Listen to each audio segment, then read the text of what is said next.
తెస్సలోనికీయులకు రాసిన పత్రిక 2వ అధ్యాయము 17 నుంచి 20 వచనం చదువుకుందాం. అపోస్తలుడైన పౌలు మొదటి తెస్సలోనికీయులకు రాసిన పత్రిక 2వ అధ్యాయము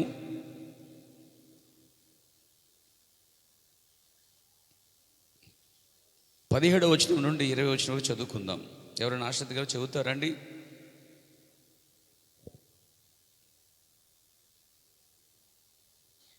సరే. సహోదరులారా,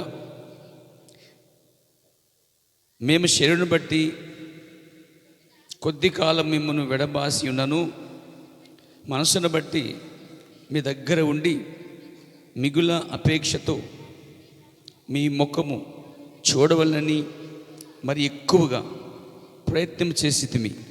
కాబట్టి మేము మీ వద్దకు రావాలని వింటిమి. పౌలను నేను పలుమారు రావాలనని ఇంటిని గాని సాతాను మమ్మను అభ్యంతరపరిచెను. ఏలనగా మా నిరీక్షణైనను ఆనందమైనను అతిశయకిరీటమైనను ఏది మన ప్రభువైన యేసు యొక్క రాకడ సమయమున ఆయన ఎదుట మీరే గదా, నిశ్చయముగా మీరే మా మహిమయు ఆనందమునై ఉన్నారు. దేవుడి వాక్యం ఇచ్చును గాక. ప్రార్థన చేసుకుందాం. ప్రేమ నమ్మగల మా ప్రియ పరమ తండ్రి, పరిశుద్ధుడా, సర్వశక్తిమంతుడా, మీకు వందనములు, స్తోత్రములు. ఈ సమయంలో గతించిన వారమంతా మీ కృపలో కాచి కాపాడారు.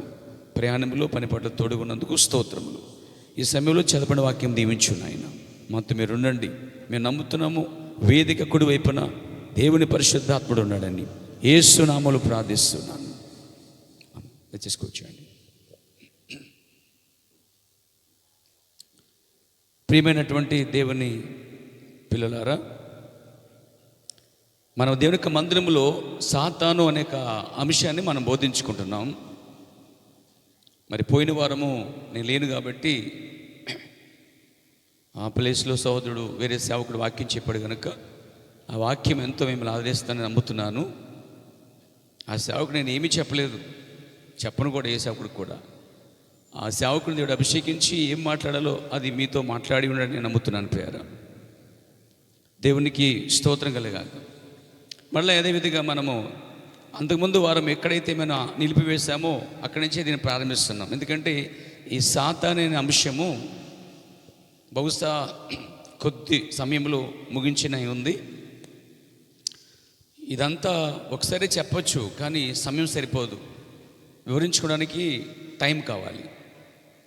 సో కాబట్టి ఈ విషయాన్ని విభజించి ఒక్కొక్క దాన్ని చెప్పడంలో మీరందరూ సాతాను కోసం తెలుసుకుని జాగ్రత్త పడతారనే ఉద్దేశంతోనే, ఏదో జరగాలి టైంపాస్కో లేక ఆరాధన ఏదో పొడిగించాలి ఉద్దేశం కాదు. కానీ సంఘములో జరుగుతున్న బోధిస్తున్న సబ్జెక్టుల పైన సంఘము గ్రిప్ కలిగి ఉండాలి, అయితే పట్టు కలిగి ఉండాలి. నేను ఏదైతే ఇక్కడ బోధిస్తున్నానో అది నాది కాదు, అది ప్రవక్తది, మరి బైబిల్ దాన్ని మీకు ముందే చెప్పాను. ఈ విషయంలో మీరు బోధించబడుతున్న దాన్ని నిర్లక్ష్యంగా ఉండకుండా బోధించబడిన దానిపైన శ్రద్ధ కలిగి ఆ విధంగా బోధ, అందుకే బైబిల్ చెప్తుంది, మీరు వినివారం యాత్ర ఉండక వాక్య ప్రకారముగా ప్రవర్తించుడని యాకోబు అంటాడు అనమాట. ఏంటండి, మీరు వినివారు మాత్రమే ఉండకుండా విన్న వాక్య ప్రకారంగా ప్రవర్తించడంటే అర్థం ఏంటంటే, ఆదివారము లేక దేవునికి మందిరంలో ఏదైతే వాక్యము చెప్పబడుతుందో, ఏదైతే మీరు వాక్యం వింటున్నారో దాని ప్రకారంగా మెలకువ కలిగి ఉండాలి. అలా లేని ఎడల ఇక్కడ పొయ్యి పట్టడం వ్యర్థం అనమాట అండి. చూడండి, ఒక మొక్క ఉందనుకోండి, నిజంగా అది బ్రతికే ఉందనుకోండి, దాన్ని నీళ్ళు పోసామనుకోండి, నీళ్ళు పోసే కొలది అది బలముగా ఎదుగుతుంది అనమాట అండి. అలాగే చాలా విషయాలు అంశాలు మీకు పోయబడుతున్నాయి హృదయంలో. అప్పుడు మీరు కూడా బలముగా ఎదగవలసిన వారు ఉన్నారు. ఎదగాలి తప్ప తరిగిపోకూడదు, అంటే మెలకువ కలిగి ఉండాలి. కాబట్టి ప్రతి అంశాన్ని సీరియస్గా తీసుకోండి, దాన్ని మీ జీవితానికి ఒకసారి అన్వయం చూడండి. చెప్పాను, సాధన కోసం అని చెప్పినప్పుడు సాధన కుదురుగా ఉండడు. వాడి కోసం చెప్పినప్పుడు సంఘాన్ని గలిబిలి చేస్తాడు, పాస్టర్ని గలిబిలి చేస్తాడు, విశ్వాసం గలిబిలి చేస్తాడు, డిస్టర్బ్ చేస్తూ ఉంటాడు. ఆ మైండ్ డిస్టర్బ్ అయినప్పుడల్లా వాడికి ఆనందం అన్నమాట.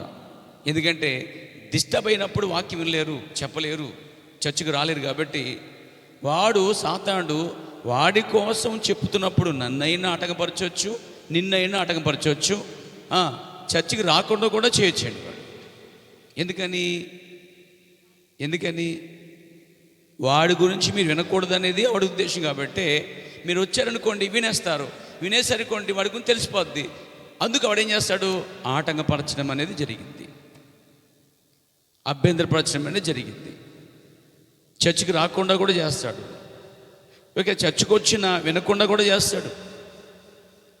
అందుచేత మీరు ఒక శత్రువు కోసం మీరు వింటున్నారు, శత్రు యొక్క బలహీనతల కోసం ఇక్కడ మీరు వింటున్నారు. శత్రువు ఎలాంటి వాడో వాడి కోసం మీరు వింటున్నారు. శత్రువు కోసం వినేవాడు యుద్ధం చేలుకున్న ప్రతివాడు శత్రువు కోసం తెలుసుకోవాలి. మనం ఆత్మయుద్ధంలో ఉన్నాం. ఏం జరుగుతుంది ఇక్కడ? దేవునికి మరి సాతానికి మధ్య జరుగుతున్న పోరాటంలో మనము ఇక్కడ ఉన్నాం. సాతాను సైన్యానికి, దేవుని సైన్యానికి, అలాగే భూమి మీద దేవుని పిల్లలకి సాతాను పిల్లలకి మధ్య ఒక ఆత్మయుద్ధం జరుగుతుంది. అది కంటికి కనబడే యుద్ధం కాదు, కానీ అది ఆత్మ సంబంధంగా లోతుగా ఉన్నటువంటి యుద్ధం అండి అది. అందుకే మన ఉద్యోపకర్మలు పోయిన వారు చెప్పాను, శరీర సంబంధమైన కాదు, కానీ అవన్నీ కూడా విశ్వాసము, డాలు, సమాధానము, ప్రేమ అని చెప్పడం జరిగిందండి. కాబట్టి సాతానని ఈ యొక్క భాగము మనం ఇప్పుడు తీసుకుంది 13వ భాగం అండి, మీన్స్ 13వ పార్ట్ ఇది. ఈ 13లో మనం ఏం చెప్పుకొస్తున్నామంటే అక్కడ సబ్ టైటిల్గా బైబిల్లో 34 సార్లు రాయబడిన సాతాన కార్యములు అని దానికోసం మనం చెప్పుకుంటున్నాం. అది పార్ట్ 1, 2, 3, 4, 5 వరకు అయింది. తెలుసా మీకు ఆ విషయం? ఇప్పుడు మనము సాతాను మూడవది దాంట్లో 6వ భాగంలో మనం చెప్పుకొస్తున్నాం. సో దీనిలో చెప్పుకోవచ్చు సాతాను నెంబర్ 13, 6వ భాగం. ఈ 6వ భాగం అంటే బైబిల్లో 34 సార్లు రాయబడిన సాతాన కార్యములు, ఇది 6వ భాగములకు వచ్చామన్నమాట. ఈ 6వ భాగములో విషయాలు మనం విందాం. దీంట్లో మనం పోయినసారి 22 వరకు మనం చెప్పుకున్నాం, 21 వరకు చెప్పుకున్నాం మనం. 21 మీరు రాసి ఉంటారు బహుశా, ఏమైనా వింటున్నారా? 34 సార్లు అయితే ఎన్నిసార్లు అయింది ఇప్పటికి? 21 సార్లు అయింది. ఇప్పుడు మనం 22 నుంచి ప్రారంభిస్తున్నాం. అందుకే దానికి వాక్యం చదివాను. ఆ వాక్యం ఏంటంటే చూడండి, సహోదరులారా, మేము శరీరం బట్టి కొద్ది కాలం మిమ్మల్ని వెడబాసి ఉన్నాను. అంటే ఎవరిల్లు? సేవకులు, విశ్వాసులు. అపోస్తలుడైన పౌలు ద్వారా చాలా సంఘాలు ఏర్పరచబడ్డాయండి. ఆ సంఘాలని అపోస్తలుడైన పౌలు ఏర్పరిచిన సమయం వచ్చినప్పుడు పిలుపు అభిషేకించేటువంటి సేవకులకి లేక పిలవనటువంటి తన తోటి దైవజనులకి ఆ సంఘాలను అతడు అప్పగించడం జరిగింది. ఈయన ముఖ్య ప్రసంగికుడిగా ఉండేవాడు. ఈయన ఆ సంఘానికి పిలువబడేటువంటి దైవజనుడిగా ఉన్నాడు. వెళ్ళి వాక్యాన్ని బోధించేవాడు, సంఘాలన్నీ దర్శిస్తూ వచ్చేవాడు అన్నమాట. సంఘాలను బలపరుస్తుండేవాడు.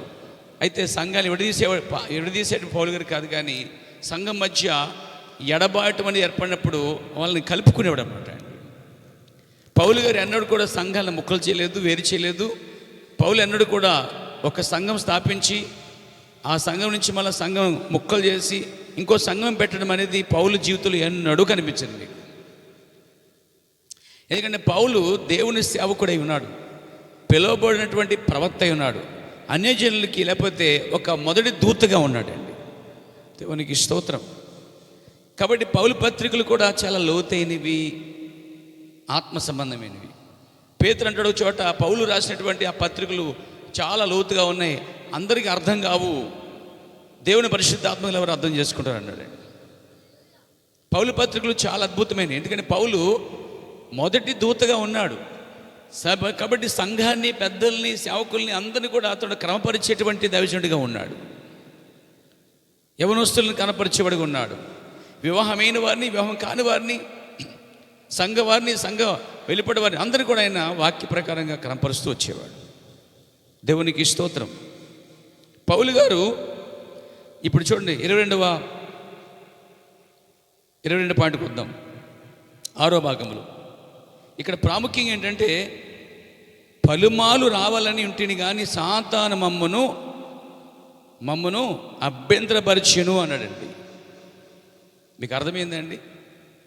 అంటే వీళ్ళు సువార్త చెప్పడానికి వెళ్ళినా, దర్శించడానికి వెళ్ళినా, రోగులు ప్రార్థించడానికి వెళ్ళినా, లేకపోతే కొన్ని సంఘాలని దర్శించడానికి వెళ్తున్నా, కొన్ని కుటుంబాలని దర్శించడానికి వెళ్తున్నా, వాళ్ళ చేతుల్లో అది లేదంటండి. అది విషయం. దేవునికి స్తోత్రం కలగాక. కొన్నిసార్లు చూడండి, ఇక్కడ పూర్తి వాక్యం మీరు చూడండి. సహోదరులారంటే రక్షించబడిన వారండి, రక్షించబడిన సహోదరులు, తన కుటుంబం కాదు, అక్కడ సంఘ సభ్యులు. మేము శరీరం బట్టి కొద్ది కాలం మిమ్మల్ని వెడబాసి ఉన్నాను అంటే శరీరీతిగా మీకు దూరంగా ఉన్నాను, కానీ మనం మాత్రం ఆత్మలో దగ్గరే ఉన్నామంట. ఉదాహరణకి నేను మొన్న పోయినాను, బొంబాయి దూరం వెళ్ళాను. శరీరం అయితే దూరంగా ఉంది, కానీ నా ఆత్మ ఇక్కడే మీ దగ్గర ఉంది. వాళ్ళు ఏం చేస్తున్నారు? ఆ పాస్టర్ గారు వచ్చారా, వాక్యం చెప్పారా, అసలు అందరూ వచ్చారా, రాలేదా, ఎవరు వచ్చారు, ఎవరైనా మిస్ అయిపోయారా, సాతాను రానివ్వలేదేంటి, అందరూ వర్షం వస్తుందా, వర్షం వల్ల ఆగిపోయారేమో కొందరు, ఏమ రాలేదంటే వర్షమైన పాస్టర్ రాలేదంటారా. ఇలా అక్కడ ఉన్నాను, కానీ మనసంతా ఎక్కడుంది? సొంత సంఘంలోనే ఉందండి. ఫోన్ చేయటం, వచ్చారా, చేశారా, జరిగిందా కూటం, చిన్న చిన్న వీడియో ముక్కలు పెట్టండి, ఇలా జరిగింది, అందరి మొక్కలు చూసుకుని ఒకసారి నేను అలా పెద్దలు ముక్కలు పెట్టేవారు, మొక్కలు చూసుకుని అనమాట. ఈ మొక్కలు ఏముంది, ఆ మొక్కలు ఏముంది, ఏముంది, పర్లేదు. కొత్త మొక్కలు వచ్చాయా, పాత మొక్కలన్నీ వచ్చాయా అంటే ఏంటి? ఇప్పుడు నేను దూరంగా ఉన్నాను, ఆత్మలో మనం ఎక్కడున్నాం, దగ్గరే ఉన్నాం అనమాట. అలాగే మీరు నిజంగా తిరిగి జన్మిస్తే మీరు దూరంగా ఉన్నాను, మీరు కూడా ఆత్మలో దగ్గరగానే ఉండగలుగుతారు. పౌలు అదే చెప్తున్నాడు. శరీరాన్ని బట్టి కొద్ది కాలం ఎడబాసి ఉన్నాను అంటే సువార్త నిమిత్తము, పరిచయ నిమిత్తము, ఒక సేవకుడు, దైవజనుడు దూరంగా ఉన్నాను, శరీర సంబంధంగా దూరంగా ఉన్నాను, ఆత్మలో మాత్రం మనం ఒకటై ఉన్నామండి. ఆయన ఉద్దేశం అదే. అయితే మిమ్మును చూడండి, మనసును బట్టి మీ దగ్గర ఉండి మిగుల అపేక్షతో మీ ముఖము చూడాలని మరి ఎక్కువగా ప్రయత్నం చేసేది. అంటే పౌలు విశ్వాసులు చూడటంలో, అలాగే విశ్వాసులు పౌలు చూడటంలో కూడా ఇద్దరి మధ్య మంచి సంబంధం ఉందండి. సంఘ కాపరికి సంఘానికి మధ్య కూడా ఒక మంచి అండర్స్టాండ్ ఉండాలి, మంచి గ్రహింపు ఉండాలి. Praise the Lord. ఇదే పౌలు ఒక రోజున ఆఖరి మాట చెప్పి, ఇక మీరు నా ముఖం చూడరు అన్నాడు ఒక రోజున. అంటే అర్థం ఏంటంటే, అతనికి అర్థమైపోయింది తాను అసాక్షి కాబోతున్న సమయం అది. ఇక రోమిలు లేకపోతే అతను పట్టుకుని దేవుని సేవకుడిని బంధించబోతున్నారు, లేకపోతే హతమార్చబోతున్నాడు, ఏదో జరుగుతుంది మొత్తం మీద. ఇక నా ముఖం చూడరు అని ఆఖరిగా సంఘ పెద్దల్ని, సంఘాన్ని పిలిచి ప్రార్థన చేసి వాక్యం చెప్పి ఆయన వాడికి టాటా చెప్పి వెళ్ళిపోతున్నప్పుడు అక్కడ ఏం చేస్తారు తెలుసా? బైబిల్లో మీరు చదివి ఉంటారు, సంఘం అంతా ఏడ్చింది ఆ సేవకుడి కోసం. అలాంటి సంఘం ఉందా? బైబిల్లో ఉంది. బైబిల్లో ఉన్నదే, దాని ప్రకారంగా ఉన్నదే, బైబిల్ సరిపడిన సంఘమే దేవుని సంఘం అండి. దేవునికి స్తోత్రం కలిగాక. అలాగే ఈ సేవకుడు కూడా, నేను మీకు దూరంగా ఉన్నాను, శరీరీతిగా దూరంగా ఉన్నాను, మీరు ఎక్కడో నేను ఎక్కడో ఉన్నాను, మనం మాత్రం మనస్సులో మాత్రము దగ్గరగా ఉంటేమి అని చెప్పి అంటాడు. రెండోసారి మీ ముఖము చూడాలని ఎంతో ఆశపడుతున్నాడండి. ఎంత ప్రేమిస్తే మాట అంటాడు ఆయన సంఘాన్ని, మీ ముఖము చూడాలి, మీరు ఎలాగ ఉన్నారండి. వింటున్నారా నా సోదరులారా? వింటున్నారా? దేవునికి స్తుతి కలుగాక. నేను 15 రోజుల నుంచి బేసిగా ప్లేట్లెస్ పడిపోయినప్పుడు, సేవకురాలు ఉన్నప్పుడు నేను బాగా బలహీన అయిపోయాను అనమాట. 15 రోజులు ఉండిపోయాను ఇంట్లో. నాకు ఇంట్లో ఉండబుద్ధి అవ్వదు ఎక్కువ టైం. అలాగని తిరిగే పక్షిని కాదు, బయట సమయం వస్తే కేవలం సమయాన్ని ఎక్కువ దేవునికి ఖర్చుపడికి ఇష్టపడతాను. 15 రోజులు అయిపోయింది కాబట్టి ఇక లేవు బయటికి వెళ్ళాలి, ఇక విజిటింగ్ వెళ్ళాలి, చూసేయాలి, మొక్కలు ఏమైపోయారేంటో జనాలు అని ఆ ఉద్దేశంతో బలహీనంగా ఉన్నప్పటికీ నాకు ఇంకా ఇంజక్షన్ చేసేటువంటి ఇక్కడ కూడా ఒక పట్టి ఉందన్నమాట, నీళ్ళు ఉంది ఇక్కడ. ఇంకా కొంచెం బలహీనంగా ఉన్నాను. కారు కూడా డ్రైవింగ్ చేయలేనేమో అంత బలహీనంగా ఉన్నాను, కానీ కూర్చోగలిగాను. అయినా సరే అక్కడక్కడ కొంచెం తిరిగి కొంత దర్శించి కొంచెం లాంగ్ దర్శనానికి వెళ్ళామన్నమాట ఆ రోజు. అంటే అర్థం ఏంటంటే 15 రోజులు అయిపోయింది, విశ్వాస మొక్కలు చూసి నేను వెళ్ళాలి, చూడాలి, విజయం చేసి దర్శనం చేయాలి, ప్రార్థన చేయాలి, ఎలా ఉన్నదో చూడాలి. ఆ రీతికి వెళ్ళినప్పుడు నేను మరి సహోదరిని కోల్పోయాను. గ్రేసెస్ చూడండి, సేవలోనే చాలా కోల్పోయాను. నేను సహోదరిని కోల్పోయాను, కుటుంబాన్ని కోల్పోయాను, బాగాను కోల్పోయాను, మరి రాబడి కోల్పోయాను, సంపాదన కోల్పోయాను కదా. మరి చాలా చాలా మరి కొన్ని కుటుంబాల్ని, కొంత సేవని కోల్పోయిన పేర. అయితే కోల్పోయినంతా దేవుడు తిరిగి ఇస్తూనే ఉన్నాడు, ఇస్తాడు కూడా ఆయన. ఎందుకంటే ఆయన తన సేవకుని రుజువు చేశాడని మీకు తెలుసా? ఎంతమంది తెలుసు ఇక్కడ? చేతుల పైకి ఎత్తని తెలిసిన వాళ్ళు అందరూ గాడ్ బ్లెస్ యు, దేవుడు దీవించును కాక. చాలామంది చేతులు ఇచ్చాయి. అవును ప్లేరా, నేను చెప్తానంటే శరీర సంబంధంగా దూరంగా ఉన్నాను. 15 రోజులే ఉండలేకపోయాను, చూడలేకపోయాను, మిమ్మల్ని చూడక ఉండలేకపోయాను. బలహీనంగా ఉన్నా సరే లేచి రావటం సందర్భం. ఆ సమయంలో నేను పోగొట్టుకున్న చాలా విలువైన కార్యాలు. అది మీకోసమే, మీ పరిచయ నిమిత్తం, మీ సేవ నిమిత్తం, మిమ్మల్ని చూచి నిమిత్తం పోయాను. అయితే నిందించినది కానీ నేను కోల్పోయింది ఏమిటో, ఏ సందర్భమో, ఎలాంటి సమయంలో మీకు బాగా తెలుసు. ఆ విషయాల పేర చెప్పక్కర్లేదు. కాబట్టి నేను మీ అందరిని ప్రేమిస్తున్నాను. సంఘంలో ప్రతి వ్యక్తిని ప్రేమిస్తున్నాను. నాకు ఎక్కువ తక్కువ ఎవరు లేరు, అందరూ సమానులే. మీరు ఎన్నడూ అనుకోవద్దు పాస్టర్ గారు ఈ ఫ్యామిలీ ఎక్కువ ప్రేమిస్తారు, ఆ కుటుంబం తక్కువ ప్రేమిస్తున్నారు, ఈ బ్రదర్ని, ఈ సిస్టర్ని, ఆ సిస్టర్ని, ఈ బ్రదర్ని ఎక్కువ చేస్తున్నారు అనే ఆలోచన ఎవరికైనా ఉన్నట్లయితే దయచేసి ఇక్కడే చర్చిలో ఉండగానే దాన్ని తీసి డస్ట్బిన్లో పడేయండి. నేను మిమ్మల్ని అందరినీ సమానంగా ప్రేమిస్తున్నానండి. ఇంకో విషయం ఏంటంటే, ఇక్కడి విషయాలు అక్కడ చెప్పడం, అక్కడి విషయాలు ఇక్కడ చెప్పడం అనే అలవాటు నాకు అసలు లేనే లేదు. నేను చెప్పను కూడా. సపోజ్ మీ ఎద్దకు వచ్చినప్పుడు ఎవరి కోసమని మీరు చెప్పారనుకోండి, మీ టైం వేస్ట్ అండి, మీ సైన్ శుద్ధ దండగా. మీకోసం చెప్పండి, వింటాను. అది నాతో సేవ్ అవుతుంది నా మైండ్లో. దేవుడు నన్ను మ్యానుఫ్యాక్చర్ చేశాడేమో అనుకున్నాను. మీరు ఎవరి కోసమని చెప్పారనుకోండి, మళ్ళీ నేను పోయి అక్కడికి వెళ్ళి నీ కోసం చెప్పారనే సేవకుడు మాత్రం కాదు. Never never never. అతని గురించి చెడ్డ చెప్పినా మంచి చెప్పినా, మంచి ఓకే, మంచి మేలు చేస్తుంది, చెడ్డ కిడి చేస్తుంది. కాబట్టి వీళ్ళైతే మంచి మాటలు చెప్పొచ్చు, అది కూడా ప్రేమలో చెప్తానులే, చెప్పను. అయితే చెడ్డ మాటలు ఉంటే చూడండి, నేరోపణ, నిందలు, లేకపోతే మాటలు ఉంటే చూడండి, సనుగుళ్ళు, అవన్నీ వింటాను అంతే. అక్కడే దులిపేసి వెళ్ళిపోతానండి. అవి మీ ఇంట్లోనే ఉంటాయి. మీరు చెప్పే ప్రయత్నం చేసిన ఎన్ని గంటలైనా ఒప్పు తింటానండి. అదొకటి ఉందో అలవాటు నాకు. మళ్ళీ ఎన్ని గంటలైనా ఒప్పు తింటాను. అదే నేను వాక్యం చెప్పినప్పుడు ఎప్పుడైపోద్దని చూస్తారు కొందరు, మీరు అందరూ కాదు, కొందరు. కాబట్టి ఒక వ్యక్తి మీద చెడ్డగా చెప్పిన మాటలు, అవి చెడ్డయో మంచియో నీకు దేవుని తప్ప నాకు తెలియదు. నేను మాత్రం అందులో ఇన్వాల్వ్ అవ్వను. అసలే వింటాను, విడిచిపెట్టేస్తాను, ప్రార్థన చేస్తాను. అంతేగాని ఇక్కడ బ్రదర్ ఎలాగన్నాడు, సిస్టర్ ఎలాగ ఉందని అక్కడికి వెళ్ళి అగ్రిపోయి లేసి అంటించేటువంటి అలవాట్లు అసలు నాకు లేనే లేవు, ఉండవు కూడా. కాబట్టి ఒకరి కోసం చెడ్డగా చెప్పిన నేను ఉత్తమమైనది ఏంటంటే, అదేదో దేవునికి చెప్పుకోవడం మంచిది అనిపిస్తుంది అండి. చాలా బెటర్. అది కూడా టైం వేస్ట్ చేయకుండా. దేవునికి స్తోత్రం కలిగాక. కాబట్టి నా ప్రియ స్తోత్రులారా, శరీర సంబంధంగా దూరంగా ఉన్నాను, మీకు దగ్గరగా ఉన్నాను. నేను పౌలు ఎందుకంటే పౌలు సంఘాన్ని అంతగా ప్రేమించాడు, అలాగే సంఘం కూడా పౌలు అంతగా ప్రేమించిందండి. ఒక చోటైతే పౌలుకి కన్నీరు కారేదనమాట. పౌలు అంటాడు, మీరు కన్నులు అడిగితే ఇచ్చేటువంటి స్థాయికి వచ్చేసారన్నాడండి. నా కన్ను బలహీనంగా ఉంది, ఒకరు కన్ను దానం చేయాలంటే మీలో లేచి చాలామంది ఇవ్వగలరు, అంత ప్రేమిస్తారు మీరు అన్నాడు ఒక చోట. అలా ప్రేమించే ఒక సంఘము, గలతీలో ఉన్న సంఘము సడన్గా భిన్నమైన సువార్తకి తట్టు తిరిగిపోయినంత ఆశ్చర్యం కలుగుతున్నది అన్నాడు. అంటే తనకి అంతగా కళ్ళు ఓడబీకిచ్చేటువంటి సంఘమే కొన్ని సందర్భాల్లో భిన్నమైన సువార్త వైపు వెళ్ళిపోట పౌలు గారు గలతీలో చూసి ఆశ్చర్యపడి అప్పుడు చెప్పాడు, ఇక మేము చెప్పిన సువార్తకు ఇంకో సువార్త లేదు అని. అంతగా కొన్ని సందర్భాలు అలాగ ఉంటాయి పేర. కాబట్టి నా ప్రియస్తులు గుర్తుపెట్టండి, ఆదాము మోసపోలేదు కానీ అవ్వ మోసపోయింది అనగా అక్కడ కాపర్ తప్పట్లేదు కానీ సంఘమే తప్పిపోతుంది చాలాసార్లు.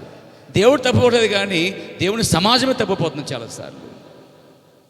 ఇక్కడ తను ప్రేమించిన సంఘానికి అంటున్నాడు, మేము మీ ముఖం చూడాలని ఎంతో ఆశ కలిగి ఉన్నాను, ప్రయత్నిస్తున్నాం. Praise God. నేనేం చెప్పదలుచుకున్నాను? 18 వచనం. కాబట్టి మేము మీ యొద్దకు రావాలని ఉంటిమి, అంటే రావాలని ఆశ ఉంది, చూడాలని ఆశ ఉంది, సాహసం చేయాలని ఆశ ఉంది, మీ కష్టకాలు తెలుసుకుని ప్రార్థన చేయాలని ఆశ ఉంది. ఒక సేవకుడికి ఎల్లప్పుడూ ఉంటుంది, నాకు కూడా అదే ఉంటుంది. సోదరులారా వినండి, మేము మీ వద్దకు రావాలని ప్రయత్నం రావాలని ఉంటిమి, అవునా? 18 చూడండి, అక్కడే ఉన్నాడు, మీ ముఖము చూడాలని మరి ఎక్కువగా ప్రయత్నం చేసేది. అంటే చూడాలి, వెళ్ళాలి అనే ప్రయత్నం అయితే ఈ సేవకుడికి పౌలు గారికి ఉంది. శరీర సంబంధంగా అతడు దూరంగా ఉన్నప్పటికీ అతని మనసులో మాత్రం దగ్గరగానే ఉన్నాడు. అయితే ఏమన్నాడు ఇక్కడ 18లో, కాబట్టి మేము యొద్దకు రావాలని ఉంటిమి, పౌలను నేను పలుమారు రావాలని ఉంటిని, కానీ సాతాను మమ్మను అభ్యంతరపరిచెను. అంటే పౌలు వెళ్ళకుండా సాతాను పౌలు అభ్యంతరపరిచిందా? అవునండి, వాక్యములు అలాగే రాయబడిందండి. అంటే సాతాను వెళ్ళకుండా, సేవకుల్ని కొన్ని చోట్లకి వెళ్ళకుండా అభ్యంతరపరుస్తుందా అంటారా? వాక్యాన్ని బట్టి చెప్పండి. మీ సమాధానం వాక్యమై ఉండాలి, చెప్పాలి మీరు. అభ్యంతరపరుస్తుందా? విశ్వాసాన్ని కూడా అభ్యంతరపరచదా? మరి అవునండి, చర్చికి రాకుండా అభ్యంతరపరుస్తుంది, వాక్యం వినకుండా అభ్యంతరపరుస్తుంది, చర్చిలో భేదాలు వచ్చినప్పుడు అభ్యంతరపరుస్తుంది. అంటే అక్కడ విశ్వాసుల్ని కూడా అది అభ్యంతరపరుస్తుంది, ఇటు సేవకులు కూడా అభ్యంతరపరుస్తుంది. ఇక్కడ సిచ్యువేషన్ ఏంటంటే, ఆ స్థితి ఏమిటంటే, పౌలు గారు చూడాలనుకుంటున్నాడు వారిని. సహోదరులారా, మిమ్మల్ని చూడాలని వస్తున్నాను, ప్రయత్నం అయితే చేస్తున్నాను కానీ అసలు ఎందుకు రాలేకపోతున్నాను. చివరికి గ్రహించేటతను ఏంటంటే, ఏం గ్రహించాడంటే, సాతానే మమ్మల్ని మీ వద్దకి రాకుండా ఆటంకపరుస్తున్నాడు, లేక అభ్యంతరపరుస్తున్నాడు అని. సంఘం కూడా తెలుసుకోవాలి నా సోదరులారా. ఒక సేవకుడు రావాలని వెళ్ళాలని అయితే ఆశ ఉంటుంది. కొన్ని సందర్భాల్లో చూడండి, సాతాను ఆటంకపడే సందర్భాలు కనిపిస్తాయి మనకి ఇక్కడ. అది విశ్వాసైనా కావచ్చు, మీరు మా ఇంటికి రావడానికి సాతాను ఆటంకపరచవచ్చు, లేదా నేను మీ ఇంటికి వచ్చి మీతో ఉండడానికి మాట్లాడడానికి సాతాను ఆటంకపరచవచ్చు. అవి ఇద్దరి మధ్య జరుగుతాయిపోయారా. కానీ ఒక విషయం గమనించండి, సాతానే మమ్మును అభ్యంతరపరిచెను అన్నాడండి. చూడండి, సువార్త చెప్పడానికి కూడా కొన్ని సమయాల్లో పౌలు గారు సువార్త చెప్పడానికి వెళ్తున్నప్పుడు మీకు తెలుసా, పరిశుద్ధాత్మ ఆటంకపరిచిందండి. అది సాతాను కాదు, పరిశుద్ధాత్మ కూడా ఆటంకపరిచింది. అంటే ఇక్కడ ఏంటి, సాతాను కొన్ని సందర్భాల్లో వెళ్లకుండా ఆటంకపరుస్తున్నట్టు కనబడుతుంది. రెండోది, కొన్ని సందర్భాల్లో దేవుని పరిశుద్ధాత్మ కూడా వెళ్ళకుండా చేస్తుందండి. అది కూడా మీకు రుచి చేస్తాను, అది కూడా రుచి చేస్తాను. అంటే సాతాను కూడా అభ్యంతరపరుస్తున్నాడు, వెళ్ళకుండా ఆపేస్తున్నాడు. అలాగే దేవుని పరిశుద్ధాత్మ కూడా కొన్ని సందర్భాల్లో కొన్ని స్థలాలకి వెళ్ళకుండా కూడా ఆటంకపరచడానికి కూడా మీకు బైబిల్ ద్వారా రుచి చేస్తాను. చూడండి, అపోస్తలుల గ్రంథము 16 అధ్యాయము 6వ వచనం చదవగలరా ఎవరన్నా? 16, 6వ వచనం. అపోస్తలుల కార్యములు. ఆసియాలో వాక్యము చెప్పకూడదని పరిశుద్ధాత్మ వారిని ఆటంకపరిచినందున ఉందా? చాలా సరిపోద్ది. అక్కడ ఏముంది ఏంటి, సేవకులు అపోస్తలుడైన పౌలు మరి తనతో సేవకులు చోటకి వాక్యం చెప్పగలుగుతున్నారు, అది రాయబడింది అక్కడ. ఆసియాలో వాక్యము చెప్పకూడదని పరిశుద్ధాత్మ వారిని ఆటంకపరిచినందున వారు వేరే దేశానికి వెళ్ళారంటండి. అంటే కొన్ని చోట్ల, కొన్ని ప్రాంతాల్లో వాక్యం చెప్పించడము కూడా దేవుని కార్యమే. కొన్ని ప్రాంతాల్లో వాక్యం కూడా ప్రకటించకూడదని కూడా దేవుని ఆటంకపరిచే కార్యం కూడా ఒకటి ఉందండి బైబిల్లో. ఇక్కడ సంఘం అర్థం చేసుకోవాలి, ప్రతిదాన్ని సాతాను మీద తోసేయకూడదు, అలాగే ప్రతిదీ దేవుని మీద తోసేయకూడదు. రెండు ఇక్కడ కనిపిస్తున్నాయండి. అయితే ఇక్కడ పౌలు గారేమో దైవ చిత్తానుసారంగా, వాక్యానుసారముగా అతడు తన విశ్వాసాల్ని, సహోదరుల్ని చూడాలని పలుమార్లు ప్రయత్నించాడట, కానీ పని అవ్వలేదండి. ఇప్పుడు చెప్పండి, అతను ప్రయత్నించిన వారిని ఎందుకు చూడలేకపోయాడు? అతను ప్రయత్నించిన ఎందుకు వారి వద్దకు వెళ్ళకపోయాడు? కారణం ఏమిటి సంగతి తెలుసా? చెప్పండి, కారణం ఏమిటి? పౌలు కారణమా? సాతాను కారణం? అక్కడ సాతానే మమ్మల్ని ఆటంకపరిచాడు, అభ్యంతరపరిచాడు, అందుకే రాలేకపోయాము, అందుకే చూడలేకపోతున్నాము. కానీ ప్రయత్నం అయితే చేస్తాం. మేము పలుమార్లు ప్రయత్నించితిమి, మీ ముఖము చూడాలని ఎంతో ఆశపడుతుంది. కానీ ఇక్కడ సాతాను మమ్మల్ని ఏం చేశాడు? రానివ్వకుండా మమ్మల్ని అభ్యంతరపరిచాడు అంటున్నాడు. అయినా కానీ మీరెవరు తెలుసా? మీరెవరు అన్నాడు? నా ఆనందమై ఉన్నారు, నా కిరీటమై ఉన్నారు, దేవుని మహిమై ఉన్నారు మీరు అన్నాడండి ఆయన. ఇక్కడ మీరు అర్థం చేసుకోవాల్సిన ఏంటంటే, కొన్నిసార్లు సేవకులు కొన్ని ప్రాంతాలకి వెళ్ళటానికి వెళ్తున్నప్పుడు, కొన్ని ప్రాంతాలు కావచ్చు, అది సువార్త ప్రకటించే కార్యం కావచ్చు, దర్శించే కుటుంబం కావచ్చు, దర్శించే సంఘం కావచ్చు, రెండు జరుగుతాయి ఇక్కడే అండి. కొన్నిసార్లు సాతాను ఆటంకపరుస్తాడు, కొన్నిసార్లు పరిశుద్ధాత్ముడే ఆటంకపరుస్తాడు. ఇక్కడ సాతాను ఎందుకు ఆటంకపరుస్తాడంటే, దేవ చిత్తానుసారమైన దాన్ని జరగకుండానికి సాతాను ఆటంకపరుస్తాడు. ఇక్కడేమో దేవుని వ్యతిరేకమైనది జరగకూడదని పరిశుద్ధాత్ముడు ఆటంకపరుస్తాడు. నీకు అర్థమైందండి? అసలే ఎవరికి సువార్త చెప్పాలో, ఎక్కడ సువార్త అందించాలో, ఎక్కడ ప్రకటించాలో, ఎక్కడ బోధించకూడదో పరిశుద్ధాత్ముడు ఎరిగి ఉన్నాడు. ఇప్పుడు ఎంత బోధ వచ్చినా అన్ని చోట్ల బోధించలేమండి. దానికి ఒక ప్రేరేపణ కావాలి. కొన్ని గృహాలకు వెళ్తాను నేను, మంచి విషయాలు కూర్చున్నాం అనుకోండి, 10 నిమిషాలు మంచి విషయాలు ఆటోమేటిక్గా బయటకు వస్తూ ఉంటాయి. కొన్ని గృహాలకు వెళ్ళినప్పుడు అసలు నోరు తిరగట కూడా ఉండదు, ఏంటో ఏ ప్రేరేపణ రాదండి, ఏ విషయం కూడా చెప్పలేము. అక్కడ చెప్పాలని ప్రయత్నించినా రాదు. ఏమిటో నేను అనుకుంటాను, అక్కడ వాతావరణం ఒకలా ఉంది, ఇక్కడ వాతావరణం ఒకలా ఉంది. అక్కడేమో మంచి మాటలు మాట్లాడుకోవడానికి దేవుని మాటలు అవకాశం వచ్చింది, ఇక్కడ అది కూడా అవకాశం లేదనుకుంటాను అనమాట. అంతేది తెలుసు, నాకు ఆ విషయం తెలుసు. కాబట్టి నా ప్రియ సోదరారా, కొన్ని చోట్ల మనం కూర్చుని మాట్లాడుకున్నప్పుడు చాలా మంచి విషయాలు, కొన్ని సందర్భాల్లో వ్యక్తిగతంగా కూర్చుని మాట్లాడినప్పుడు, దర్శించినప్పుడు వచ్చే విషయాలు వేరుగా ఉంటాయి. కొన్ని సందర్భాల్లో ఇంకా ఆ విషయాలు ఉండవు, రాజకీయానికి వాటికి వీటికి ఎక్కడగో పనికి పని మాటలు కానీ వెళ్ళిపోతాయండి. అలా బండి వెళ్ళిపోద్ది అనమాట. ఇంకా దాని బ్రేకులు ఉండదు దానికి. ఎందుకు అంటే అక్కడ ఏదో జరుగుతుంది ఇన్నర్ సైడ్, లేకపోతే ఆ యొక్క కనబడిన కార్యం ఏదో ఉంది. ఇక్కడ మీరు గమనించాల్సింది ఏంటంటే, సేవకుడు వెళ్ళాలనుకుంటున్నాడు, సేవకుడు ముఖమిక చూడాలనుకుంటున్నాడు, కానీ ఆ సేవకుడిని ఆటంకపరిచింది ఎవరు? ఆయన కావాలి మానేశాడా? లేదే, సాతాన్ని ఆటంకపరిచాడు. సాతాను ఆటంకపరిచిన ఏమన్నాడు? మీరు దేవుని మహిమై ఉన్నారు, మీరు కిరీటమై ఉన్నారు, మీరు ఆనందమై ఉన్నారు, మీరు దేవుని పిల్లలై ఉన్నారు, ప్రభు రాకడ సమయమందు మీరు దేవునికి మహిమగా ఉన్నారని చెప్పి పౌలు వారిని హెచ్చరిస్తూ ఉన్నాడండి. వాళ్ళని కొనుగొనివ్వట్లేదు. వాళ్ళని సాతాను మమ్మల్ని ఆటంకపరిచినా, రానివ్వకుండా చేసినా కానీ మీరు మాత్రం దేవుని పిల్లలై ఉన్నారు, దేవుని మహిమై ఉన్నారు, మరియు నా ఆనందమై ఉన్నారు అన్నాడండి అక్కడ. ఈరోజు మీరు కూడా అంతే, నాకు దేవునికి మహిమై ఉన్నారు, నా సేవలు మీరు నా యొక్క ఆనంద కీటమై ఉన్నారు. దేవునికి స్తోత్రం కలగాక.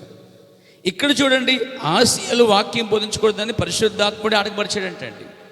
అంటే దీని అర్థం చూడండి, కొన్నిసార్లు వాక్యం చెప్పాలని మీ గృహానికి వచ్చినా, లేదా వాక్యం చెప్పాలని ఒక సంఘానికి వెళ్ళినా, వాక్యం చెప్పాలని ఒక ప్రాంతానికి వెళ్ళినా, పరిశుద్ధాత్ముడికి ఇష్టమైతేనే ద్వారం తెరుస్తాడండి. పరిశుద్ధాత్ముడికి ఇష్టం లేకపోతే పరిశుద్ధాత్ముడే ఆటంకపరుస్తాడండి. మనమేమనుకుంటాం, తెలియక ఇది సాతాను కార్యం అనుకుంటాం. ఏది సాతాను కార్యమో, ఏది పరిశుద్ధాత్మ కార్యమో గమనించాలి మీరు. సాతాను కొన్నిసార్లు ఇక్కడ వెళ్ళకుండా ఆటంకపరిచాడు, కొన్నిసార్లు దేవుని పరిశుద్ధాత్మ వెళ్ళకుండా ఆటంకపరిచాడు. ఇక్కడ సాతాను ఆటంకపరిచిన సందర్భాలు ఉన్నాయి, మరోపక్క పలంచోట బోధించకూడదని కూడా పరిశుద్ధాత్ముడు ఆటంకపరిచిన సందర్భాలు ఉన్నాయి. ఈ 2 విషయాలు సంఘం గమనించాలండి. కాబట్టి ఇందులో బోధకుడు వెళ్ళి బోధించేంత మాత్రాన ఏ కార్యం జరగదు, కానీ పరిశుద్ధాత్ముడు పంపిస్తేనే అక్కడ కార్యం జరుగుతుంది. అందుకే పంపబడినవాడు వచ్చినవాడట పంపినవాడు ద్వారా వస్తేనే జరిగితే కార్యాలు అంటాడు. దేవునికి స్తోత్రము కలుగాక. ఆ పంపబడినవాడు లేని యెడల వచ్చినవాడు బోధించిన వ్యర్థమే. అందుకే పంపించిన వాడు మరి వచ్చినవాడు దేవునికి మహిమార్థంగా జరుగుతాయి కార్యాలు. నేను చెప్తానంటే ఇక్కడ పౌలు గారి పాపం చూడాలనుకుంటున్నాడు, ప్రయత్నిస్తున్నాడు. ఎంత ప్రయత్నిస్తున్నా చూడాలనుకున్నా కడికి వారిని దర్శించలేపాడు, చూడలేపాడు. కారణం ఏంటంటే అక్కడ ఏం జరిగిందంటే అర్థం చేసుకోవాలి సంగమా, సాతాను ఆటంకపరిచాడు. కొన్నిసార్లు నేను కూడా మీ ఇంటికి వచ్చాను, లేకపోతే కొన్నిసార్లు కూటలకు వెళ్ళినప్పుడు కూడా కొన్ని క్యాన్సిలేషన్ అవుతాయి, లేకపోతే కొన్ని రద్దు అవుతాయి, కొన్ని ఆ ప్లేస్లు మారిపోతాయి, లేకపోతే కొన్ని ఆ కూటమే జరుగుతుంది అనమాట. ఎందుకు అంటే సాతాను ఆటంకపరిచే ఉండాలి, లేదా పరిశుద్ధాత్మైన ఆటంకపరిచే ఉండాలని సంఘం గ్రహించాలి. దేవునికి స్తోత్రం కలుగాక. మీకు విషయం చెప్పనా, వింటున్నారా? పౌలు గారికి ఏ విధంగా అయితే పలానా చోటికి వెళ్ళి వాక్యం చెప్పకూడదని ఆటంకపరిచిన సందర్భం వచ్చిందో, ఒక రోజున ప్రవక్త బ్రెన్హమ్ గారు కూడా అదే ఒక పరిస్థితి వచ్చిందండి.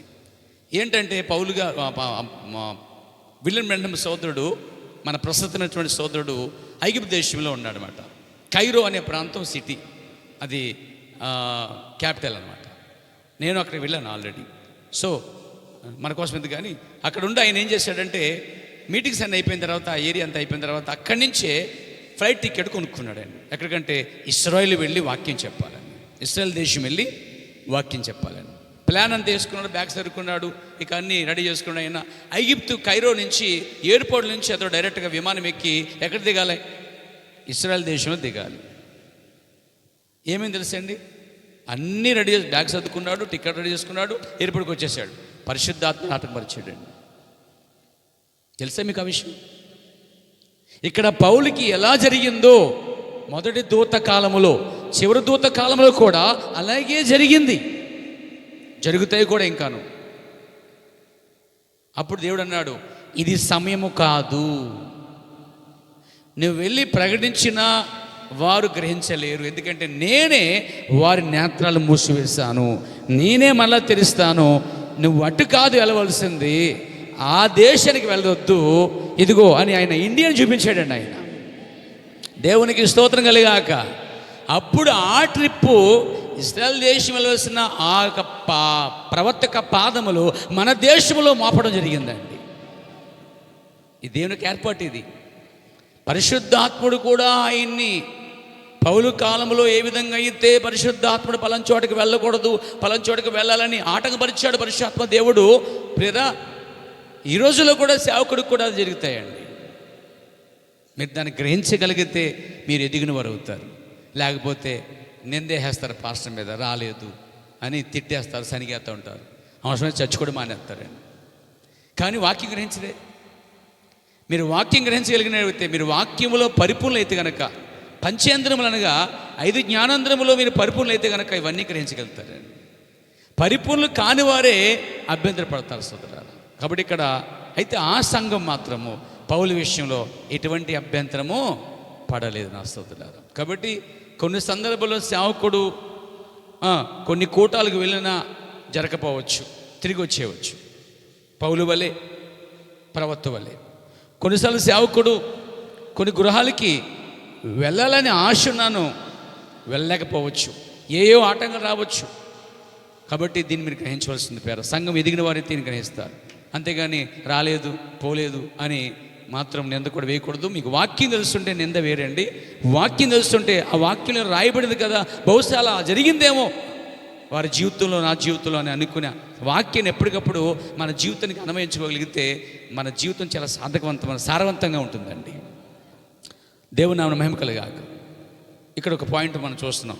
పలుమార్లు రావాలని ప్రయత్నించితిమి కానీ సాతాను మమ్మను ఆటంకపరిచాడు. అంటే సాతాను కూడా ఆటంకపరుస్తాడా? అవును సార్. అటు సేవకుడిని, ఇటు సంఘాన్ని, అటు విశ్వాసుల్ని, కుటుంబాలు కూడా కొన్ని సందర్భాల్లో సాతానుడు ఆటంకపరచడం అనేది జరుగుతుంటుంది.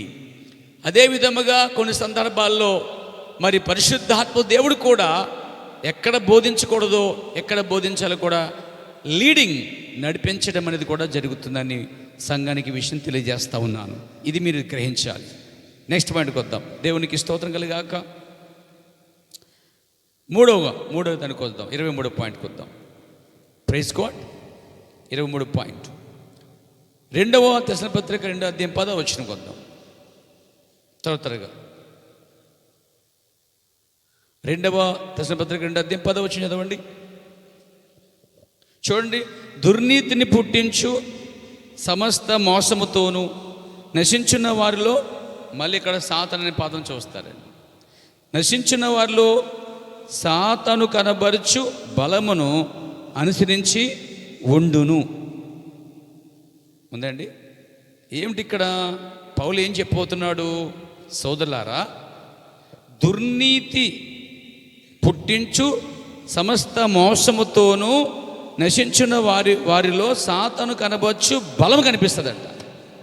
అంటే ఇక్కడ 23 పాయింట్ ఏంటంటే సోదరులారా, నశించిన వారిలో సాతాను కనబర్చు బలమండి ఇది. అంటే ఇక ఆ వ్యక్తులు నశించిపోతారు కాబట్టి, ఇక నశించిపోతున్న ఆ యొక్క వ్యక్తుల్లో సాతాను తన బలాన్ని చూపించుకుంటాడండి. ఏంటి నిజమా? నిజమా అండి? నిజమా? అరే, ఇప్పుడు యోధ ఉన్నాడు, ఇస్కెరియోధ ఎక్కడి నుంచి వచ్చాడు తెలుసా మీకు? ఫ్రమ్ హెల్, పాతాళం నుండి వచ్చాడు ప్రవక్త. మళ్ళీ అక్కడికి వెళ్ళిపోతున్నాడట. అయితే దేవుని కుమారులు ఎక్కడి నుంచి వచ్చాయో తెలుసా? ఫ్రమ్ హెవెన్, నిత్యత్వం నుంచి వచ్చారు. మళ్ళీ నిత్యత్వంలో వెళ్ళిపోతారు వేరే. ఇప్పుడు నశించిపోయేది ఎవరెక్కడ? ఇస్కరియోధ. నశించిపోతున్న ఇస్కరియోధాలో ఎవరు ప్రవేశించారని చెప్పుకున్నాం ఇంతకు ముందు మనం. ఎస్, నశించిపోతున్న ఆ వ్యక్తులు ఎవరో దేవునికి తెలుసు. దేవునికి ఎంత తెలుసు? సాతానుకు కూడా తెలుసు. కాబట్టి వాడు కబ్జా చేస్తాడు ఆ బాడీని. చెప్పొచ్చా? ఆ శరీరాన్ని వాడు ఏం చేస్తాడు? టైం వచ్చినప్పుడు వశపరుచుకుంటాడు, అభిషేకిస్తాడు. ఆ బాడీలోనికి వాడు దిగిపోతాడు. అప్పుడు వాడు యశోరూపం బలాన్ని చూపిస్తాడు. సరిగ్గా మీరు వినాలి పాయింట్ పేరు. చాలా ముఖ్యమైన విషయాలు ఇవన్నీ. సంఘము ఖచ్చితంగా ఈ విషయంలో ఎదిగి ఉండాలి. చాలామంది సంఘానికి ఎప్పటి నుంచో వస్తున్నాను అనే దానికన్నా ఎంత ఎదిగాను అనేది ప్రాముఖ్యమైన కార్యమండి. సంఘం ఎంత పెరిగింది, సంఘం ఎంత పొడవైంది, ఎక్కువ జనం వచ్చారు అని చెప్పుకున్న దానికన్నా ఎంత ఎదిగింది అనేది చాలా ముఖ్యమైన కార్యమండి. కాబట్టి ఇక్కడ అనుభవం సంఘానికి వచ్చుడు కాదు, వాక్యముతో ఉండుట అనుభవం అనేది ముఖ్యమండి ఇక్కడ. కాబట్టి ఇక్కడ నశించిపోతున్న వారు ఉన్నారా అంటే మీకు వాక్యం చూపిస్తాను. చివరి దినాల్లో, కడవరి దినాల్లో దేవుడట పొట్టిని కాయని వేరు చేయబోతున్నాడండి. చివరి దినాలంటే ఈ మన దినాలే. అంత్య దినములు అనగా చివరి దినాలు. అంత్య దినములు ఎప్పుడు ప్రారంభించబడ్డాయి? ఇప్పుడు లౌకిక సంకాలం ఎప్పుడైతే ప్రారంభించబడిందో అప్పుడే అంత్య దినములు ప్రారంభించబడ్డాయి. అంత్య దినములు అనగా చివరి దినములు అనగా చివరి అనగా ఇక ఆ సంఘకాలం తర్వాత ఒక సంఘకాలము లేదు, ఇక ఆ దినము తర్వాత ఒక దినము లేదు. దాని తర్వాత ఒక చీకటి రాబోతుంది, వెలుగు వెళ్ళిపోతుంది. చీకటి అనగా శ్రమలు రాబోతున్నాయి అనే దాన్ని చూపిస్తున్నాయి. నాతో ఉన్నారు సంగమా? దేవుని నామమున మహిమ కలుగాక. హల్లెలూయా. నిద్రపోతున్నాం అందుకని చెప్పండి. Listen carefully. అప్పుడప్పుడు ఎగ్జామ్ ఉంటుంది మనకి, అందుకే నాతో కొంచెం జాగ్రత్తగా ఉండాలి. అజాగ్రత్త ఉన్నారో ఈజీగా దొరికేస్తారు పంట. అప్పుడు మీరు వింటున్నారో కంటున్నారో, అంటే కంటే చూస్తున్నారో అని అర్థం అనమాట, తెలిసిపోద్ది. చూస్తున్నారో నిద్రపోతున్నారో అది తెలిసిపోద్దండి. దేవునికి స్తోత్రం కలిగాక. కొన్ని సందర్భాల్లో సరిగా వాక్యం పోతే ఆమె దేనికో చెప్పేస్తావు, అప్పుడు కూడా దొరికేస్తావు నువ్వు. సో అలర్ట్గా ఉండాలి, అజాగ్రత్తగా దేవుని మందిలో ఉండకూడదు. మీరు ఏమి వింటున్నారో దానిపైన దృష్టి పెట్టండి. ఓకే, దేవునికి స్తోత్రం కలిగాక. ఆమె చెప్తారా? దేవునికి మహిమ కలిగాక. అంటే నశించిపోతున్న వారు కాలం అది ఈ చివరి దినములు, అంటే అంత్య దినములు అంట. దేవుడట ఈ పొట్టిని కాయని వేరు చేస్తాడండి. మత్తయి సువార్త 13వ అధ్యాయం రండి. ప్రతిదీ నేను వాక్యంతోనే అనుసరించి చెప్తున్నాను, పేరు జాగ్రత్తగా వినండి. 13వ అధ్యాయము. నేను నమ్ముతున్నాను వాక్యంలో ఏదో ఉందో అదే జరిగిద్ది. 30 వచనం. కోతకాలం వరకు రెండింటిని కలిసి ఎదగనీయుడి, కోతకాలమందు. ఇప్పుడు చెప్పండి, ఇక్కడ యేసు ప్రభు వారు ఇంకా సంఘకాలాలు ప్రారంభించబడక మునిపే, ఆయన యోధా దేశంలో ఉన్నప్పుడే, ఇంకా సిలివేయబడక మునిపే చెప్పిన మాట ఏంటంటే కోతకాలం వరకు అని మాట ఉపయోగించాడు. మీరు పట్టుకోవాలి దాన్ని. కోతకాలం వరకు అంటే అది యేసుప్రభు దినాల్లో కోతకాలం కాదు, అది పౌలు దినాల్లో కోతకాలం కాదట. పౌలు వాక్యాన్ని విత్తాడట. విత్తుతున్న కాలం అండి, విత్తుతున్న కాలము. నారు నాటే కాలం పౌలు కాలము. నీరు పోసిన కాలము ఏ కాలం అంటే మరి లూదర కాలము. చిగురించిన కాలము లూదర కాలము. ఈ కాలంలో ప్రవర్తనాడు కోత కాలము అనే వర్తమానం బోధించాడు. తెలుసా మీకు? ఈ అంశాన్ని పౌలు బోధించలేకపోయాడు. కోతకాలం అనే అంశాన్ని యేసుక్రీస్తు బోధించలేదు అక్కడ. ఎందుకంటే అది కోతకాలం కాదు. ఏంటండి ఏం మాట్లాడుకుంటున్నాం మనం? Praise God. అప్పుడప్పుడు మనము ఏంటండి వ్యవసాయం కూడా వెళ్ళాలి మనం. దేవునికి స్తోత్రం కలిగాక. వ్యవసాయం ఏమంటారు ఇంగ్లీష్లో? ఏమంటారు? అగ్రికల్చర్ అంటారు. దేవునికి స్తోత్రం కలిగాక. ఒకసారి మనం అగ్రికల్చర్కి వెళ్తూ ఉండాలి, అతను ఇంకో కల్చర్కి వెళ్తూ ఉండాలి, అమెరికా కల్చర్ కూడా వెళ్తూ ఉండాలి. ఒకసారి మనం ఇండియన్ కల్చర్కి రావాలి. నేను చెప్తానంటే ఇక్కడ ప్రభు చెప్పినప్పుడు కోతకాలం అందు అని చూడండి, అది ఆ సమయాన్ని ప్రభు ఎరుగున్నాడు. ఆ ప్రభు లౌకిక సంకాలము చూచి చెప్తున్న మాట అండి. అది కోతకాలం ముందు ఏం జరగబోతుందని ప్రభు యేసు చెప్పాడు. కోతకాలం ముందు గురుగులు ముందుగా కూర్చి వాటిని కాల్చివేటకు కట్టలు కట్టి గోధుమలను. ఇక్కడ రెండు కార్యాలు అంటే కోతకాల సమయం మందు జరిగేది ఏంటంటే ముందుగా బయటపడేది ఎవరంటే గురుగులు. అర్థమైందా? అది ఎప్పుడు? యేసుక్రీస్తు దినాలు కాదు, పౌలు దినాలు కాదు, మార్టిన్ లూథర్ కాలం కాదు, వెస్లీ కాలం కాదు. ఈ కాలం అనగా లౌకిక సంకాలములోనే కోతకాలం అండి. ఇప్పుడు వాక్యం అనే ఆ ఖడ్గము చేత దేవుడు ఆత్మసమయ పంటను కోస్తున్నప్పుడు జరిగే కార్యం ఏంటంటే ఇక్కడ కోతకాలం అందే గురుగులు గోధుమలు వేరు చేయబడతాయి. ముందుగా ఏమి బయలుపరచబడతాయో రాయబడింది అక్కడ. చూడండి, గమనించిన వాక్యాన్ని 30వ వచనాన్ని ముందుగా చూడండి. కోతకాలం ముందు గురుగులను ముందుగా కూర్చి అంటే గోధుమల కంటే ముందుగా బయలుపడేవి ఏమిటి అని రాయబడిందంటే గురుగులు బయలుపరచబడతాయండి. అంటే మీ గురుగులన్నీ చాలా తేటగా మీకు అర్థమవుతాయండి. చూడక్కర్లేదు, మీరు కోత కోసినప్పుడు గురుగుల్ని గోధుమలు వేరు చేసినప్పుడు ఈ గోధుమలు గురుగులు చెప్పగలుగుతారో చాలా తేటగా. అంటే ఇప్పుడు ఈ చివరి దినాల్లో, ఈ కడవ దినాల్లో, ప్రభు వచ్చే సమయంలో, రాకడ సమయంలో, ఎత్తబడే సమయంలో, ప్రభు తెలిపిన తర్వాత వధువు సిద్ధపడుతున్న ఈ సమయంలోనే ఆ గురుగులు అనేవి ముందుగా బయలుపరచబడతాయండి. లోపల గురుగని విత్తమన్నప్పుడు పైన అది ఎంత గుంజగా ప్రవర్తించినా, గోధుమ గింజగా రంగు వేసుకున్నా, లోపల గురుగని విత్తనము పగలగొట్టిన బయటకు వస్తుందండి. దాన్ని దాయిలు. Praise God. దేవుని నామమున మహిమ కలుగాక. అయితే అంత్య దినములలో అనగా ప్రవక్త చెప్పాడు కోతకాలం ఉందని ప్రభు చెప్పాడు అక్కడ.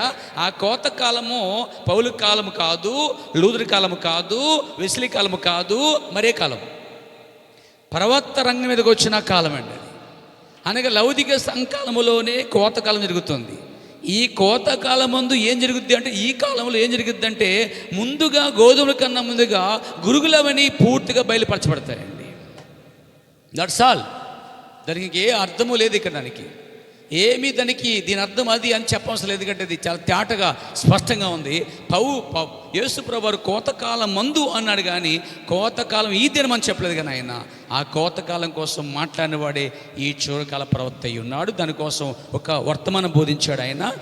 దా వర్తమానం పేరు కోతకాలం రాయబడింది. దాన్ని మీరు చదవగలరు. దేవునికి స్తోత్రం కలుగాక. అందులో ఏమంటాడంటే ఆయన ఇప్పుడు గురుగులు బయలుపరచబడుతున్నాయి. గురుగులు ముందుగా ఎందుకు బయలుపరచబడుతున్నాయి? గురుగులు వేరైతేనే కానీ గోధుమ తప్పించలేమండి.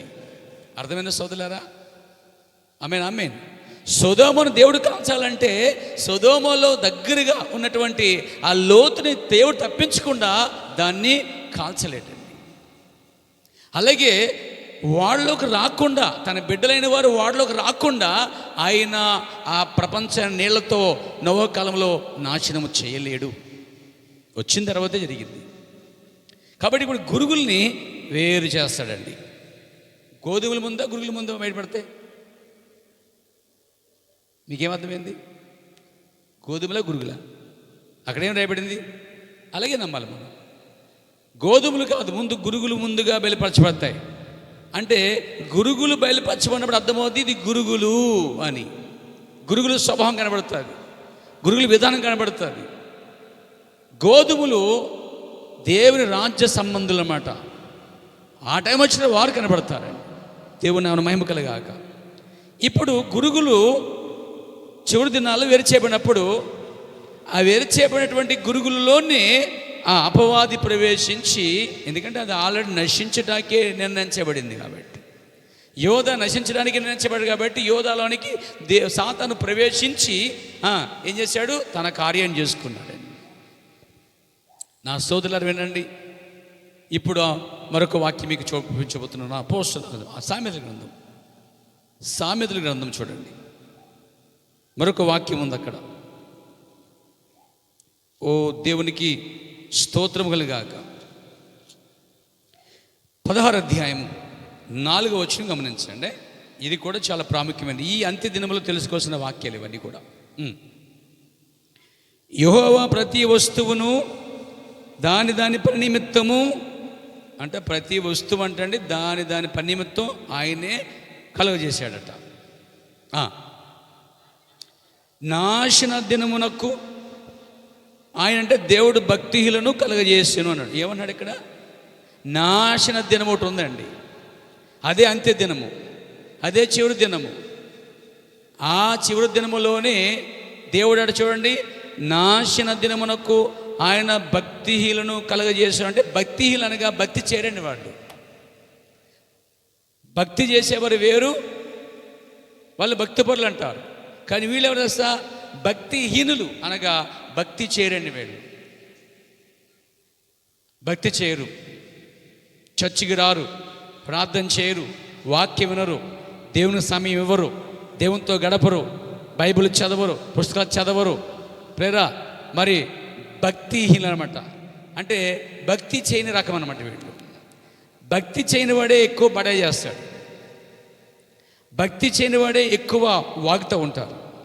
భక్తి చేయని వాడే ఎక్కువ మహాపరిశుద్ధులుగా ఫీల్ అవుతాయి. ఎందుకంటే భక్తిహీనులని తెలిసిపోకుండా ఉండడానికి ఒక షుగర్ కోటింగ్ అనమాట. మీకు అర్థమైందండి? ఓసారి ఓ నక్క నేను ముందు యాస వేసుకొచ్చిందంటే, నేనేమనుకున్నారు, ఈ అడవికి నేను రాజునే అందంటే.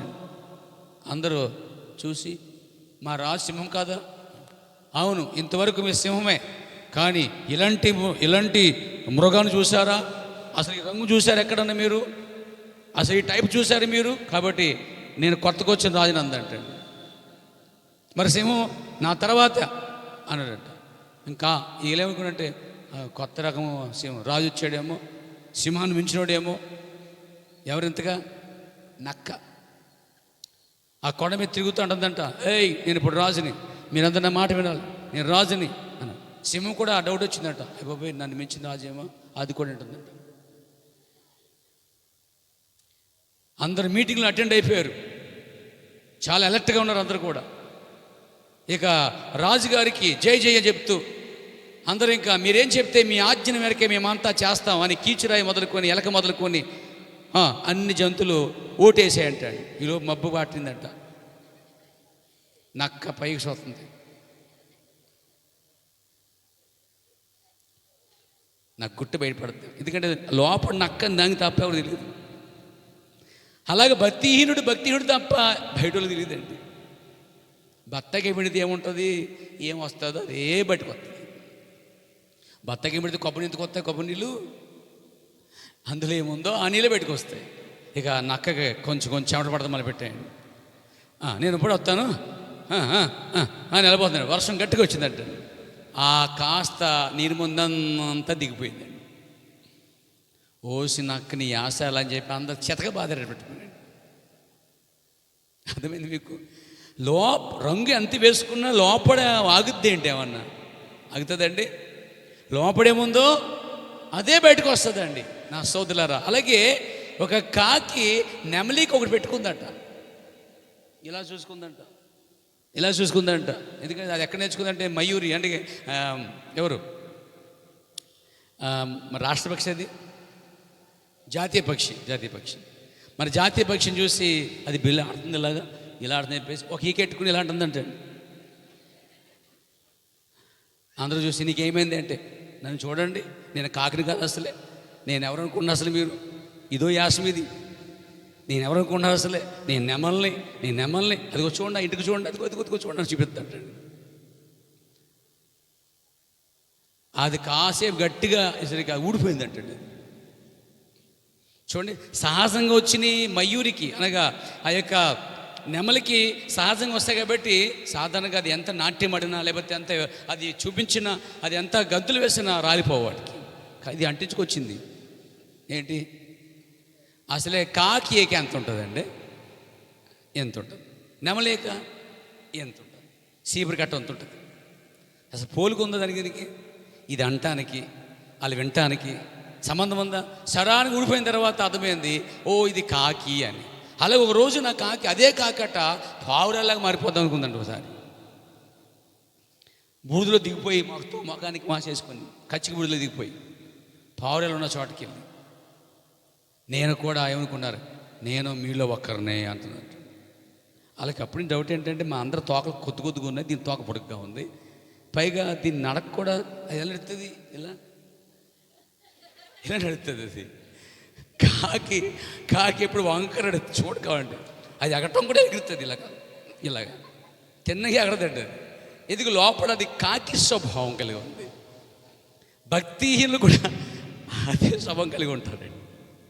పైకి అంత ఎగిరినా కానీ ఆ నడకలో, ఆ మాటలో, ఆ ప్రవర్తనలో, ఆ బత్తగలు ఆ రసం వచ్చినట్టుగా వచ్చేది బయటికండి. ఆగదండి అది. ఓ సంవత్సరం ఆపవచ్చు, 2 సంవత్సరాలు ఆపవచ్చు, 3 సంవత్సరాలు ఆపవచ్చు, 4 సంవత్సరాలు ఆపవచ్చు. ఎన్ని సంవత్సరాలైనా ఆ విత్తనం ఏమవుతుందో ఆ గుణం బయటకు వస్తుంది. అందంట నేను ఎవరనుకున్నారు, మీలో ఒక్కరినే అందంట.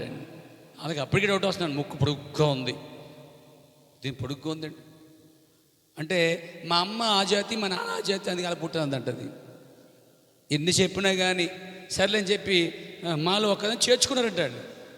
చేర్చుకున్న తర్వాత ఏం చేసిందంటే ఇవన్నీ పావురాలని చక్కగా మంచి శబ్దాలు చేస్తాయి. దీని శబ్దం తేడా ఉందన్నమాట. తేడా ఉండదు కదా, కావు అందండి.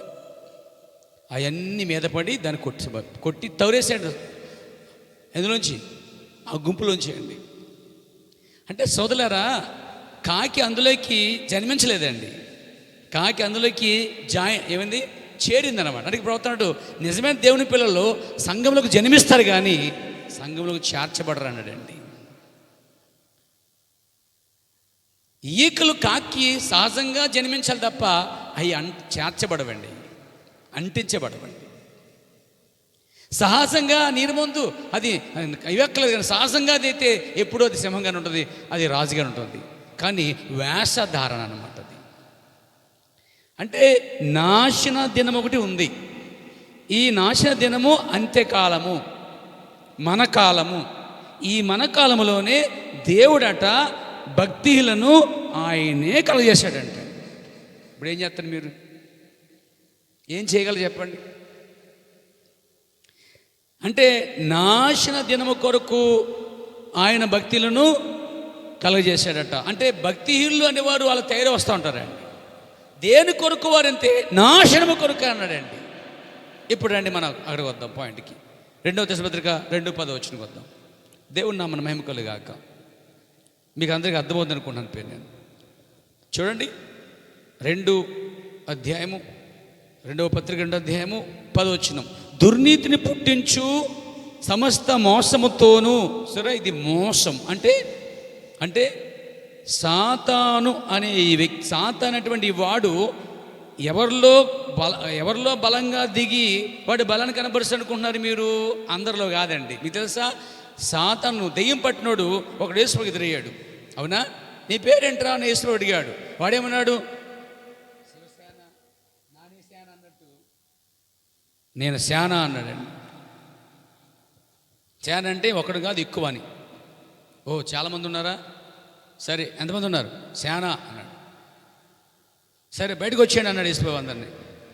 ఇక యేసుప్రభు బయటకు వచ్చినప్పుడు ఆ లోపల ఆత్మలు అంటున్నాయి, మమ్మల్ని బంధించొద్దు, ఎక్కడికి పంపించొద్దు, ఆ పక్కన పందులు ఉన్నాయి, ఆ శరీరంలోకి మనం పంపించదు. ఎందుకంటే పందులు మాకు కరెక్ట్ అయినాయి, అందులో దూడతాం మేము.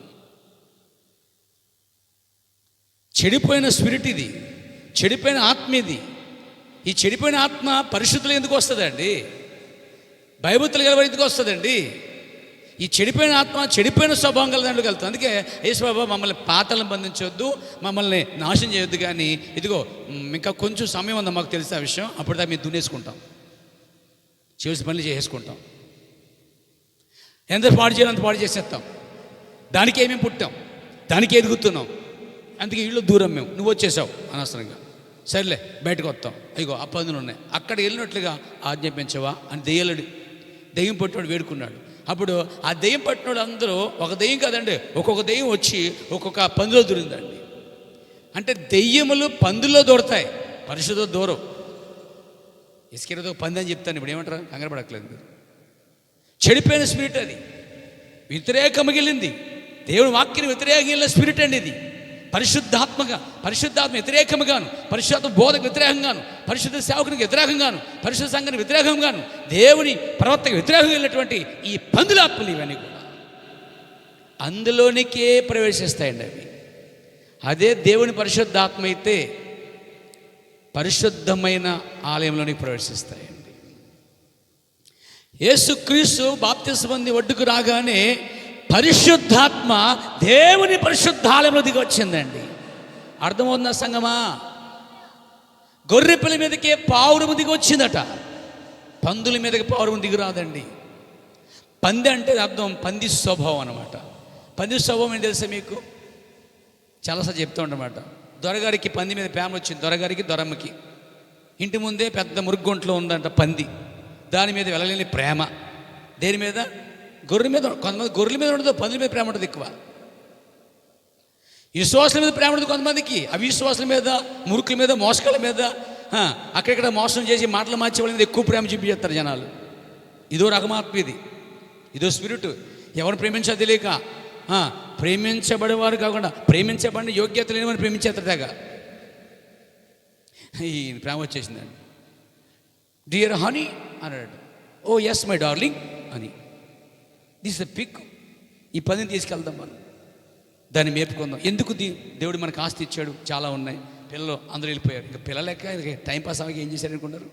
దాన్ని తీసుకెళ్ళి శుభ్రం కడిగేశారండి, లిఫ్ట్కి వేసారట, రిగిలి పెట్టారట, పౌడర్ రాశారట, బట్టలు కట్టారట, తీసుకెళ్ళి బెడ్రూమ్లో పడుకోబెట్టారట. నువ్వు ఇక్కడే ఉండు, నీకెందుకు ఆ బ్రతకుంటా, మేము ఉండగా మీ ఎండగా నువ్వు ఉండు. మార్కెట్కి వస్తాం, టాటా బాయ్. కొందరు పిల్లిని పెంచుకుంటారు, కొందరు కుక్కలు పెంచుకుంటారు, వీళ్ళు పందిని పెంచుకుంటారు. ఏమేమి తెలుసండి? మళ్ళీ సరిగ్గా బుర్రగుంటలో ఉందండి అది. ఓ మై డియర్ పంది, నువ్వెందుకు ఇలాగ అయిపోతున్నావు? నేను ఎంత ప్రేమిస్తున్నావు? నువ్వు ఎంత ప్రేమించినా పంది అది. దానికి ఎన్ని రంగులు వేసినా స్వభావం మారుతుందా? దాని సీడే అది. దాని సేపే ఇలా ఉంటుంది, కింద కొట్టది, ఏనాడు పైకి చూడదండి. దాన్ని మ్యానుఫ్యాక్చర్ దేవుడు అది చేశాడండి. యాపిల్ చెట్టు కింద ఉంటుందండి పంది. ప్రవర్తనాడు అమెరికా వాళ్ళని పందితో పోల్చాడు కొంతమంది. అంటే అమెరికా వాళ్ళని ఎలా పోల్చాడు? అందరికీ కొంతమందిని పందులంటూ వాళ్ళని అందరిని పోల్చాడు.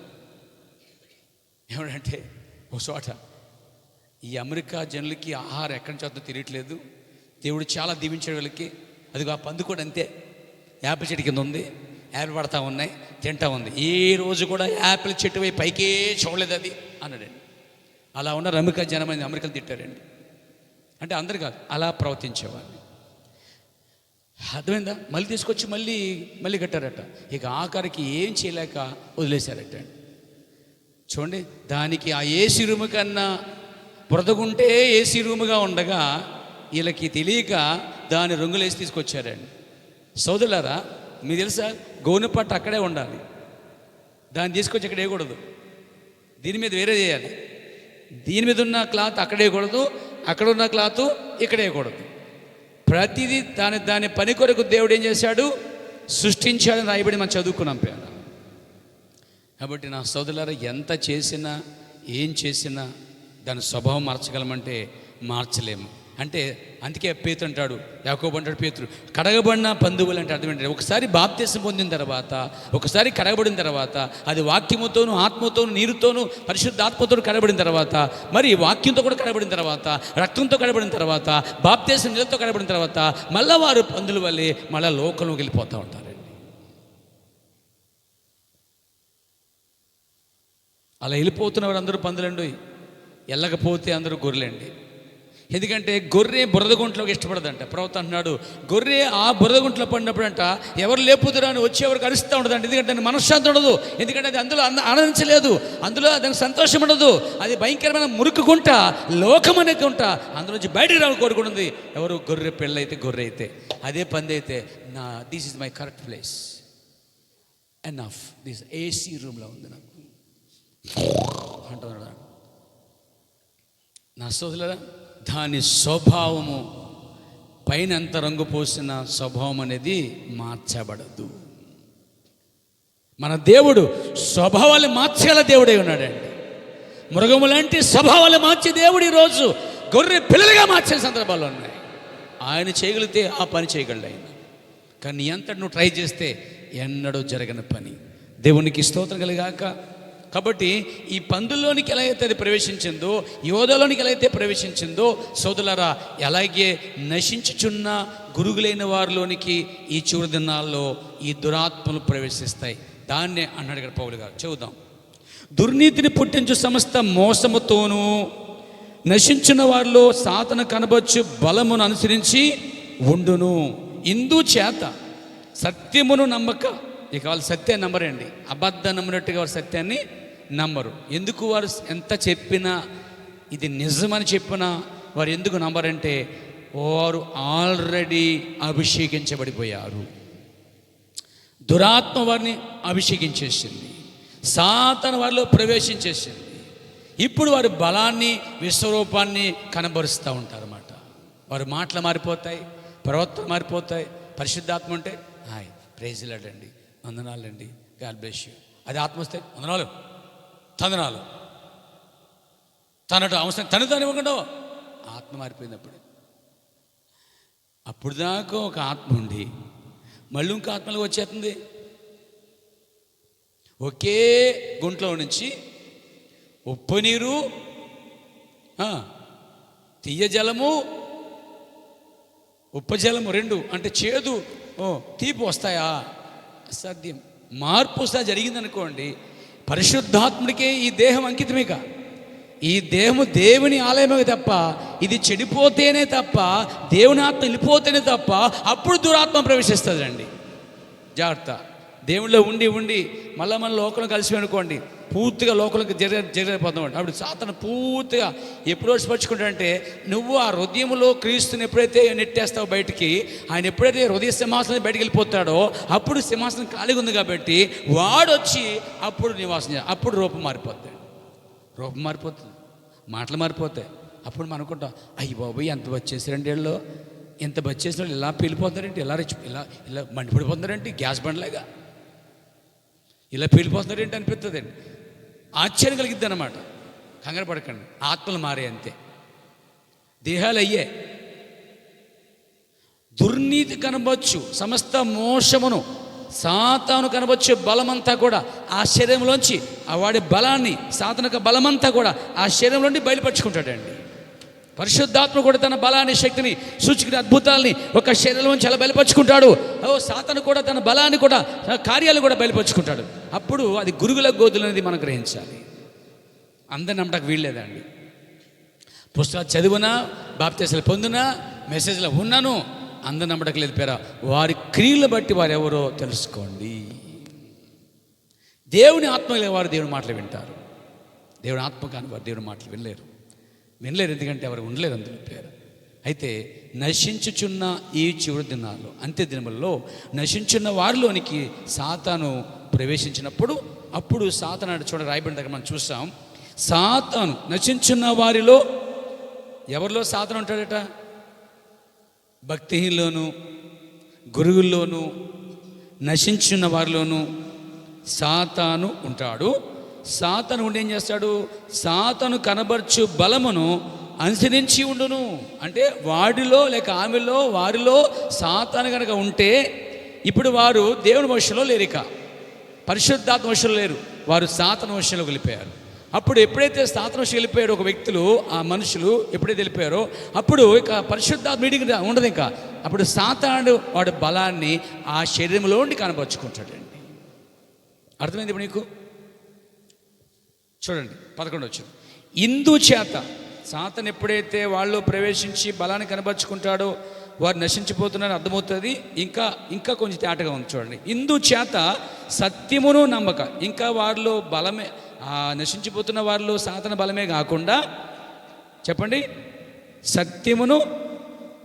సత్యమును నమ్మక, ఇంకా వాళ్ళు సత్యాన్ని నమ్మరు. చెప్పండి, సత్యం అంటే ఏమిటి? దేవుని వాక్యమే సత్యము. ఒకసారి ఉంటుందంటే బైబిల్ పక్కనట్టు అంటారు ఒకటి. అసలు వాక్యం మాట్లాడక అసలే ఏంటండి, అసలు వాక్యం మాట్లాడకంటే ఇంకేం మాట్లాడతాం? ఇంకే ఆత్మ వచ్చేసింది నాలుగు. వాక్యము చూపిస్తున్నప్పుడు బైబిల్ పక్కన పెట్టు, వాక్యం పక్కనట్టు అని ఏ ఆత్మ అన్నదో అది దేవుని సంబంధమైనది కాదు. ఏ ఆత్మ అయితే వాక్యం లోబడుతుందో అది దేవుని ఆత్మ ఉన్నది. దేవునికి స్తోత్రం కలుగాక. ఎందుకు? వాక్యమే దేవుడే ఉన్నాడు. ఆది అందు వాక్యము దేవుడు, వాక్యమే దేవుడే ఉన్నాడు. దేవునికి స్తోత్రం కలుగాక. చూడండి, పాయింట్కి వద్దాం. చూడండి, ఇందుని చేత సత్యమును నమ్మక దుర్నీతి అందు, ఇక వాళ్ళ సత్యాన్ని కన్నా వాక్యము కన్నా దుర్నీతి అందు అభిలాష గల వారందరూ శిక్షా విధి పొందుటకై అబద్ధమును నమ్మునట్లు మోసము చేసే శక్తిని దేవుడు వారికి పంపించేస్తాడండి. ఏంటి, దేవుడు పంపిస్తున్నాడా? Yes sir. ఆయన కొంత సమయం ఇస్తున్నాడండి. ఆ సమయంలో సరిదిద్దుకోగలిగితే ఆయన ఎంతో ఎదురు చూస్తాడు, చాలా టైం ఇస్తాడు, చాలా సమయం ఇస్తాడు. ఆ సమయంలో వారు సెట్ చేసుకుంటే, ఆ గద్దింపుకి లోబడితే, ప్రైజ్ గాడ్, ఉజ్జియా రాజు వలె సరి చేసుకుంటే, హిజ్కియా రాజు వలె సరి చేసుకుంటే వెంటనే దేవుడు కరుణిస్తాడు వారిని. కానీ దేవుడు సమయం ఇచ్చిన తర్వాత, సమయం అయిపోతే దేవుడు వారిని విడిచిపెట్టేస్తాడండి. అది ఎవరైనా సరే కావచ్చు, ప్రవక్త అయినా, సేవకుడైనా, సువార్తికుడైనా, సంఘ పెద్ద అయినా, విశ్వాస అయినా, ఎవరినైనా విడిచిపెట్టేస్తాడండి ఆయన. ఎవరైనా లెక్కలేదు ఆయనకి. కానీ ఎవరికైనా ఆయన సమయం ఇస్తాడండి.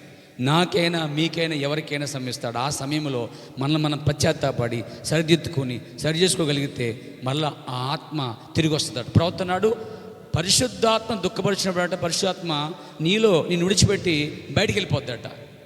వెంటనే వెళ్ళిపోదట. మళ్ళీ అది చెట్టు మీద దేని మీద ప్రవర్తన చక్క ఉదాహరణ పక్షి వల్ల పోడుస్తున్నాడు, అక్కడ చెట్టు కొమ్మ మీద ఉన్నట్టుగా వెయిట్ చేస్తుందట. వెయిటింగ్ చేస్తుంది. ఎందుకంటే ఇప్పుడు నువ్వు సరి చేసుకుంటావు. సరి చేసుకున్న తర్వాత మళ్ళీ ఆత్మ నేను విడిచిపెట్టి వెళ్ళిపోతుంది. కానీ కాస్త టైం అక్కడ నీకు, అక్కడ నువ్వు అపవిత్రంగా ఉన్నా, చెడిపోతున్నా, పడిపోతున్నా, దిగజారిపోతున్నా, కానీ పరిశుద్ధాత్మ ఇంక సరి చేసుకుంటావేమో, దిద్దుకుంటావేమో, మరలా ఆహ్వానిస్తావేమో, ప్రభువా రమ్మని పిలుస్తావేమని అక్కడ ఎదురు చూస్తుందట. అలా పిలిచినప్పుడు మళ్ళా పరిశుద్ధాత్మ వచ్చేస్తుందంట అండి. అదే ప్రవర్తనాడు సంఘము పరిశుద్ధాత్మ దుఃఖపరిస్తే సంఘంలో ఉన్న పరిశుద్ధాత్మ సంఘం విడిచిపెట్టి ఆ పక్కనున్న ఆ చెట్టు కొమ్మ మీద ఉంటుందట. మళ్ళా సంఘం అంతా పశ్చాత్తాపడి సరి చేసుకుంటే, మెయిన్ సంఘం అంటే ఎవరు? మనుషులే. పశ్చాత్తాపడితే మళ్ళా పరిశుద్ధాత్మ వచ్చేస్తుందంటండి. దేవుడు అన్యాయస్తుడు కాదు, అవకాశం ఇస్తాడు. అయితే అన్ని సమయాల్లో అవకాశం దొరకదు. అది గ్రహించాలి. దాన్ని దేవునికి స్తోత్రం కలగాక. అప్పుడు ఏం చేస్తాడు దేవుడు? అబద్ధం నమ్మునట్లుగా మోసం చేసే శక్తిని దేవుడే పంపించేస్తాడట. మీరు దేవుడిని నిందించే సరిపోరండి. ఈ విషయంలో దేవుడిని తీర్పు తీర్చే సరిపోరు మీరు ఎవరు కూడా. దేవుడు హెచ్చరిక చేయకుండా తీర్పు తీర్చాడు. దేవుడు ముందే హెచ్చరిక చెప్పకుండా, సమాచారం అందించకుండా దేవుడు ఆది నుంచి అదే విధానం పాటిస్తున్నాడు. ఇదిగో మంచి చెడు వృక్షఫలం ఇది తింటే ఎలా ఉంటావు, ఇదిగో జీవవృక్షఫలము ఇది తింటే ఎలా ఉంటావు, ఇది నీది జాగ్రత్త అని దేవుడు ముందే చెప్పాడు. తిన్న తర్వాత దేవుడు ఏం చేయలేడు ఆ కార్యాన్ని. దేవుడు కూడా అప్పుడు కూడా ఆదాముని దేవుడు అందుకే ఆపలేదు. పిచ్చి పిచ్చిని వేస్తూ ఉంటారు. తినేస్తుండే దేవుడు ఎందుకు ఊరుకున్నాడు, ఆపచ్చు కదా అంటాడు. ఆయన ముందే చెప్పాడు, హెచ్చరిక చేశాడు. హెచ్చరిక లోబడలేదు. ఆ తర్వాత దేవుడు జలప్రయాణం చేత వారిని నాశనం చేస్తాడు. ఇప్పుడు చెప్పండి, దేవుడిని మనం నిందించగలమా? దేవుడు నాకు అన్యాయం చేశాడని చెప్పగలమా? దేవుడు నన్ను పట్టించుకుని అనగలమా? లేదు. దేవుడిని పట్టించుకున్నాడు, సమయం ఇస్తున్నాడు. ఆ సమయాన్ని, సందర్భాన్ని, ఆ విధానాన్ని గ్రహించకపోతే, నువ్వు అసలు కోల్పోతే దేవుడు కూడా ఏమీ చేయలేడు. ఆయన కూడా నీకు సహాయం చేయలేడండి. అంత మాత్రం కాదు, నువ్వు ఇంకా అలా దిగజారిపోతుంటే, ఇంకా చెడిపోతుంటే దేవుడే మోసము చేయు శక్తిని దేవుడే పంపిస్తున్నాడట. ఇంకేం చేయగలం? రక్షించేవాడే ఇలా చేస్తే ఎవరు బాగు చేయగలరు? అందుకే ఆయన దగ్గర జాగ్రత్తగా ఉండండి. నెక్స్ట్ పాయింట్కి వద్దాం. దేవునికి స్తోత్రం కలుగాక. ఈ పాయింట్ చెప్పి నేను ముగించేస్తాను, పేరు సమయం లేకపోయింది మనకి. 24వ పాయింట్కి వద్దాం. 2 తిమోతి పత్రిక 2వ అధ్యాయం 25వ వచనం. 2 తిమోతి 2వ అధ్యాయము 25వ వచనం చదువుదాం. క్షమించండి,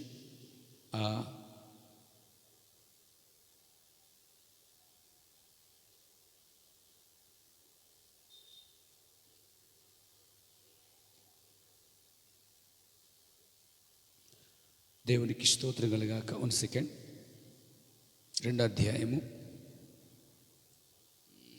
సాతాను తన ఇష్టం చెప్పున చెరపెట్టిన వీరు వారి ఊరిలో నుండి తప్పించుకుని మేలుకొందరని చెప్పాను అనే మాట రాయబడి ఉంది. 26 అధ్యాయం 2 చదవమ్మా. రైట్, థ్యాంక్ యూ, కరెక్టే. 2:26 చదవండి.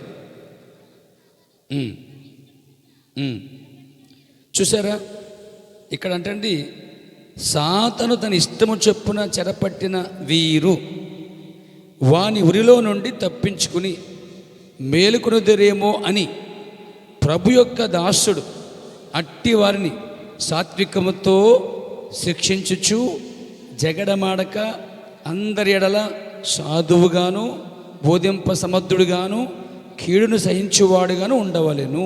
ఒక సేవకుడు రాసిన లేఖ ఇది. ఇక్కడ ఉన్న సేవకుడు తిమోతి. ఇతను రాసిన ఆ లేఖకుడు ఎవరంటే పౌలు గారు. ఏం చెప్తున్నాడు? తిమోతికి పౌలు చెప్తున్న ఆ సూచన ఏంటి? తిమోతి, నువ్వు ఒక దైవజనుడివి, నువ్వు ఒక సేవకుడివి. కొన్నిసార్లు సంఘములో సాతానుడు తన ఇష్టం చెప్పున చెరపట్టుకుపోతూ ఉంటాడు. అప్పుడు ఏం చేయాలంటే, నువ్వు వారు మళ్ళా మేలుకుంటారేమో, లేక వారు తప్పించుకుని మేలుకుంటారేమో, అట్టి దాసుడు నువ్వేం చేయాలంట? సాత్వికముతోనూ శిక్షించుచు జగడమాడకుండా అందరిలా సాధువుగా బోధింపే సమర్థుడిగా కీడును సహించేవాడుగా ఉండు. అప్పుడు వారిని తిరిగి సంపాదిస్తావు అనేది ఇక్కడ విషయం అన్నమాట. అంటే ఒక సేవకుడు తప్పబోతున్న వ్యక్తి వద్దకు వెళ్ళి జగడమాడటం అనేది సరికాదు. కొన్నిసార్లు తెలుసో తెలియకో సందర్భాలు లేరా నేను చేసే సందర్భాలు కూడా ఉన్నాయి. జగడమాడది కానీ కఠినంగా చెప్పడం జరిగాయి. అయితే దేవుని వాక్యం చెప్తుంది ఏంటంటే, సేవకుడనే ఆ వ్యక్తి అట జగడమాడొద్దు, సాధుగా ఉండు, బోధింపే సముద్రుడిగా ఉండు, మరియు కీడు సహించేవాడిగా ఉండట. అంటే సేవకుడు కీడు సహించేవాడిగానే ఉండాలంట, తప్పదు. అలా అని చెప్పి మీరు సహించండి అని తెలిసి చేయకూడదు. తెలియక చేసే కార్యాలు ఇవన్నీ కూడా. నా సోదరులారా, సాతాను కూడా తన ఇష్టం చెప్పున చెరపట్టుకుపోతాడా? అవునండి. ఒకసారి తెలుసా, యేసు ప్రభువు అంటున్నాడు, ఆ విషయం ఎవరికి తెలియదు. పేతురు, మిమ్మల్ని సాతాను ఎమ్మని అడిగాడు మిమ్మల్ని, కానీ నేనే మీకోసం వేడుకున్నాను అన్నాడండి. అంటే సంఘములో సాతాను కూడా తన ఇష్టం చెప్పున తీసుకుపోతాడా, చెరపట్టుకుపోతాడా? అది కూడా జరిగిద్దా? అవును, జరిగిద్దంటండి. వాళ్ళు ఎందుకు వెళ్ళిపోయారో కారణం ఏమిటో ఎవరికి తెలియదు. కానీ సాతాను మాత్రం కొన్నిసార్లు ఏం చేస్తాడంటే, తనకి ఇష్టము చెప్పినట్టు, అంటే వాడికి కూడా ఇష్టం వల్ల సంఘంలో అందరినీ తీసుకుపోవడం వల్ల వీళ్ళ ఉంది చిత్రం. అంటే చూస్తాడనమాట, ఏ ముఖం బాగుంది మనకి, దగ్గరగా ఉంది, సంఘంలో కూర్చున్నాడు కానీ ముఖం మార్చుకున్నాడు. అంటే పాస్టర్కి బాగా అయితే మనకు దగ్గర సంబంధం, మన బంధు. ఆడు కూడా ఇష్టం చెప్పిన ఎత్తుకుంటాడంటండి. జాగ్రత్త, ఆదివారం నాడు వాడు మీ ముఖం చూస్తాడండి. ఆదివారం నాడు మీ ముఖాలు చూస్తూ ఉంటాడు. ఆ టైంలో పాస్టర్కి మీకు సంఘానికి మీ మధ్య, తోడు సోదరి మధ్య ఉన్న భేదం నీకు తెలియదు, వాడికి బాగా తెలుస్తుంది. వాడికి పోతార్థం ఉంది దగ్గర. ఈ సిస్టర్ పక్కన రాసు కూర్చున్నాడు కానీ లోపల రాసుకోవట్లేదు వీళ్ళు అన్నది తెలుసు. ఈ బ్రదర్స్ పైకి ప్రెజర్ చెప్పుకున్నారు కానీ లోపల తిట్టుకున్నారని వాడికి బాగా డీటీఎస్లో అర్థమవుతుంది. వాడికి సౌండ్లో దేవునికి ఎలా అర్థమవుతుందో వాడికి అర్థమవుతుందండి. సేమ్, ఇద్దరు సేమే, కానీ ఒకే ఒక్కటి ఏంటంటే, దేవునికి సృజనాత్మక ఉన్నది, సాతానికి సృజించుకునే శక్తి లేదండి. మిగతా అన్నీ ఉన్నవాడికి. ఇప్పుడు వాడు చూస్తాడనమాట, ఏ ముఖం బాగుంది అంటే మన దగ్గరగా ఉందా, ఇది సేవకుడికి సేవకి దగ్గరగా ఉన్న మొక్క జోలికి వెళ్ళకూడదు, మనకంటకూడదు అని చెప్పి పారిపోతాడు. వీళ్ళు కొంచెం సంఘానికి అందరి మధ్య డడ్డ ఉన్నాయి, పర్లేదు, మొక్కలు చెప్తున్నాయి, రాసుంటే ఆడు చదువుకుంటాడు అనమాట. నేను రెడీగా ఉన్నాను రాసుంటుంది అక్కడ. ఎందుకంటే దేవుడు వచ్చాడు, యారా ముఖం మార్చుకునేవంటే, మరి మార్చుకున్నా, నా సహోదరుడు తీసుకున్నావు, నువ్వు నా అర్పణ తీసుకున్నావా అన్నాడండి. ముఖం మార్చుకున్నాడండి. నీ ముఖం ఎలా, కోపం ఎలా అన్నాడు దేవుడు. అంటే దేవునికి ఎలా తెలుసో ముఖాలు మాడిపోవటం, దగ్గరగా వివాదాలు ఉన్నాయో, ఎవరైతే భేదము కలిగి ముందుగా అడ్వాన్స్డ్గా కూర్చున్నారో బుట్టమమ్మలాగా, నువ్వు వాక్యం విన్నా పాటలు పాడినా లోపల చూసారా ఆ కార్యాన్ని వాడు చూస్తాడు. చూసి చూడండి, సాతాను తనకిష్టమైన వారంటే తనకిష్టమైన ఎవరండి? బచ్చేసేవాళ్ళ, పాటలు పాడేవాళ్ళ, మాడకుండా చచ్చుకొచ్చేవాళ్ళ ఆడికి ఇష్టం? అప్పుడప్పుడు ఎగ్గొట్టేస్తూ, అప్పుడప్పుడు మొఖం కనిపిస్తుంటూ, వచ్చినప్పుడల్లా భేదం పెట్టుకుంటూ, వచ్చినప్పుడల్లా మూతి తిప్పుకుంటూ, వచ్చినప్పుడల్లా మొఖం మార్చుకుంటూ, వీళ్ళందరూ వీడికి ఫేవర్ అనమాట. వీళ్ళు క్యాండిడేట్లు అంటే త్వరగా వాడు ప్రవేశించడానికి ద్వారాలు తెరవబడిన గుమ్మాలన్నమాట ఇవి. అదే దేవుని పరిశుద్ధులైతే వాక్యం బట్టి వాడు ముందుకెళ్తారు కాబట్టి వాడు చురుకు రాడు సాధారణంగా. వాడు ఎవరినైతే ఎన్నుకున్నాడు చూడండి, సంఘములో ఎవరైతే వారు భేదాలతో ఉన్నారో, భిన్నాలతో ఉన్నారో, అభ్యాలతో ఉన్నారో, హృదయంలో భేదమైన యుద్ధం కలిగి ఉన్నారో వాడిని పట్టుకుంటాడు. ఉదాహరణ చెప్తాను, అక్కడ శిష్యులు చాలామంది ఉన్నారు. ఇస్కరియోతు మాత్రం ఎందుకు ప్రవేశించాడు? వాడు అంతకుముందులోనే ఆల్రెడీ వాడు భేదంతో ఉన్నాడండి, కాబట్టి వాడిని పట్టుకున్నాడండి. సేమ్ చూడండి వాక్యంలో ఉందో, సాతాను తన ఇష్టము చెప్పున చెరపట్టిన వీరు ఇంకా చెడిపోకుండాలంటే, పడిపోకుండాలంటే సేవకుడు వెళ్ళి జగడమాడకుండా సమాధానంగా ఉండి మాట్లాడి చక్కగా బోధించి కొన్ని విషయాలు వాని వాక్య ప్రకారం తీసుకొని రాగలిగితే ఓకే. లేదా ఒకవేళ కీడే అనుభవించవలసి వస్తే అది కీడైనా అనుభవించైనా సేవకుడు అక్కడి నుంచి బయటకు వచ్చేసేయాలి. దేవునికి అప్పగించాలి వాళ్ళని, ఇంకా వాళ్ళ కోసం మాట్లాడకూడదు. ఇంకా అప్పుడు వారు ఏమో తెలుసా, అంత్య దినమన వారు సత్యము నవక అసత్యమ దుర్నీతి విషయంలో సాతాను బలం కనపచ్చేవారుగా అంతకంతకి దిగజారిపోయి చెడిపోతుంటారు అనమాట. చివరికి వారు నరకాంచి వెళ్ళిపోతూ ఉంటారండి. నా ప్రియ సోదరులారా, ఈ విషయాన్ని మీరు గమనించాలని కోరుతున్నాను. పేరు సాతాను తన ఇష్టం చెప్పున చెరపట్టిన వీరు వాడి ఊరిలో వండుకొని ఉండాలంటే వీరు సేవకునికి వాక్యాన్ని బోధించినప్పుడు వాక్యానికి సరెండర్ అవ్వాలి, ఆ వాక్యానికి అంకితం చేసుకోవాలి. అప్పుడు వాక్యానికి లోపల చోటు ఇవ్వాలి, దిద్దుకోవాలి, సరి చేసుకోవాలి. అప్పుడు వెంటనే సాతాను వాడు చోటు వెళ్ళిపోతాడండి. వాడు ప్రేమించలేడండి. గుర్తుపెట్టుకోండి, ఒకరు ద్వేషిస్తున్నారు, సనుగుతున్నారంటే దేవుని పరిశుద్ధాత్మ నీలో ఉంటే నువ్వు ప్రేమిస్తావు, దేవుని పరిశుద్ధాత్మ నీలో లేకపోతే ద్వేషిస్తావు. ద్వేషించే ఆత్మ, దూషించే ఆత్మ, విమర్శించే ఆత్మ, సనిగే ఆత్మ దేవునిది కాదండి, దేవునిది కాదు. ప్రేమించే ఆత్మ దేవునిది. దేవుడి మీద దీవించునుగాక. ఇంకొక విషయం కూడా మీ సంగతి తెలియచేయాలి, జాగ్రత్తగా ఉండిపోయారా. 4 చాలా ప్రాముఖ్య విషయాలు మీకు జ్ఞాపం చేస్తానే, ఈ మాట వినండి పేరు. సంఘం అంతా తెలుసుకోవాలి విషయాలు. ఈ 4 విషయాలు మీకు అవగాహన ఉండాలండి. అవగాహన, అండర్స్టాండ్. దేవునికి స్తోత్రం కలగాక. ఎందుకంటే కొన్ని సందర్భాలు జరిగిన సందర్భాలను బట్టి నేను ఈ విషయాల్ని సంఘానికి చాలా స్పష్టంగా చెప్పాలని ఆశిస్తున్నాను. అది కూడా త్రూ బైబిల్ వాక్యము ద్వారా.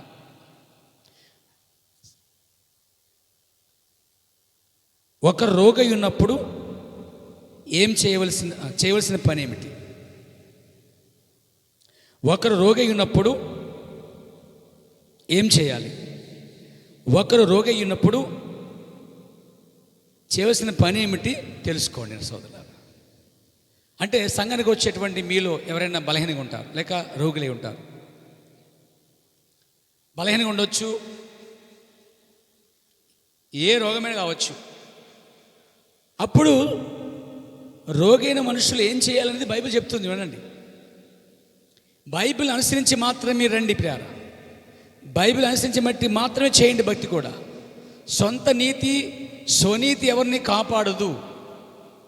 మన వాక్యాన్ని అనుసరించి చేసే దాన్ని బట్టే దేవుడు స్పందిస్తాడు తప్ప వాక్యం సంబంధం లేని దానికి దేవునికి సంబంధం లేదు. అందుకే చూడండి, పాత నిబంధనలో వారు ఆ వాక్యాన్ని ఆయన జ్ఞాపం చేసేవారు. ప్రభువా, మా పితరులకి వాగ్దానం చేసేటివే, నీ వాక్య లోబడి నశింప చేయనని చెప్పితివే, జ్ఞాపం చేసుకోవా అని పితరులు దేవుని వాక్యాన్ని దేవునికి చూపించేవారు అట. దేవుడు తన వాక్యాన్ని కాదనలేనటువంటి నమ్మకస్తుడండి ఆయన. నువ్వు అనొచ్చు, నేను అస్వస్థగా ఉన్నాను ప్రభువా, నువ్వు అని చెప్పావు. కళ్ళు మూసుకోండి, చిన్న ప్రార్థన చేద్దాం. ప్రేమ నమ్మగల మా ప్రియ పరమ తండ్రి, సర్వశక్తుడ మహోన్నతుడ మా దేవ, మీకు వందనములు స్తోత్రాలు. ఈ ఉదయ కాలంలో నాయన అనేక విషయాలు నాయన మేము ఇక్కడ చెప్పుకోవడానికి, బోధించుకోవడానికి ఎంతో సమయం ఇచ్చారు. కొంచెం ఆలస్యమైనప్పటికీ ప్రభు అమృతంగా ఉన్నతమైన వాక్యం మీరు ఇచ్చారు, మెలకులు ఇచ్చారు, గ్రహింపునిచ్చారు దేవ. అన్ని విషయాలు బోధించబడ్డాయి ప్రభు. నీ ప్రవర్తనాడు నా సంఘానికి ఆ విషయాలన్నీ బోధించబడ్డాయి. వారు ఆ ప్రకారంగా వెళ్ళిరి, ఆ విధంగా చేసిరని చెప్పబడింది నాయన. ఎల్లప్పుడూ ఈ సంఘము ఆ విధముగా మంచిగా ఎదిగినట్లుగా, గ్రహింపగలిగిన సంఘముగా, అర్థం చేసుకున్న సంఘముగా జవా చక్కగా వాక్యములు ఎదిగిన సంఘముగా బిడ్డలుగా ఉంచమని యేసుక్రీస్తు నామములో ప్రార్థిస్తూ ఉన్నాను. ఆమేన్.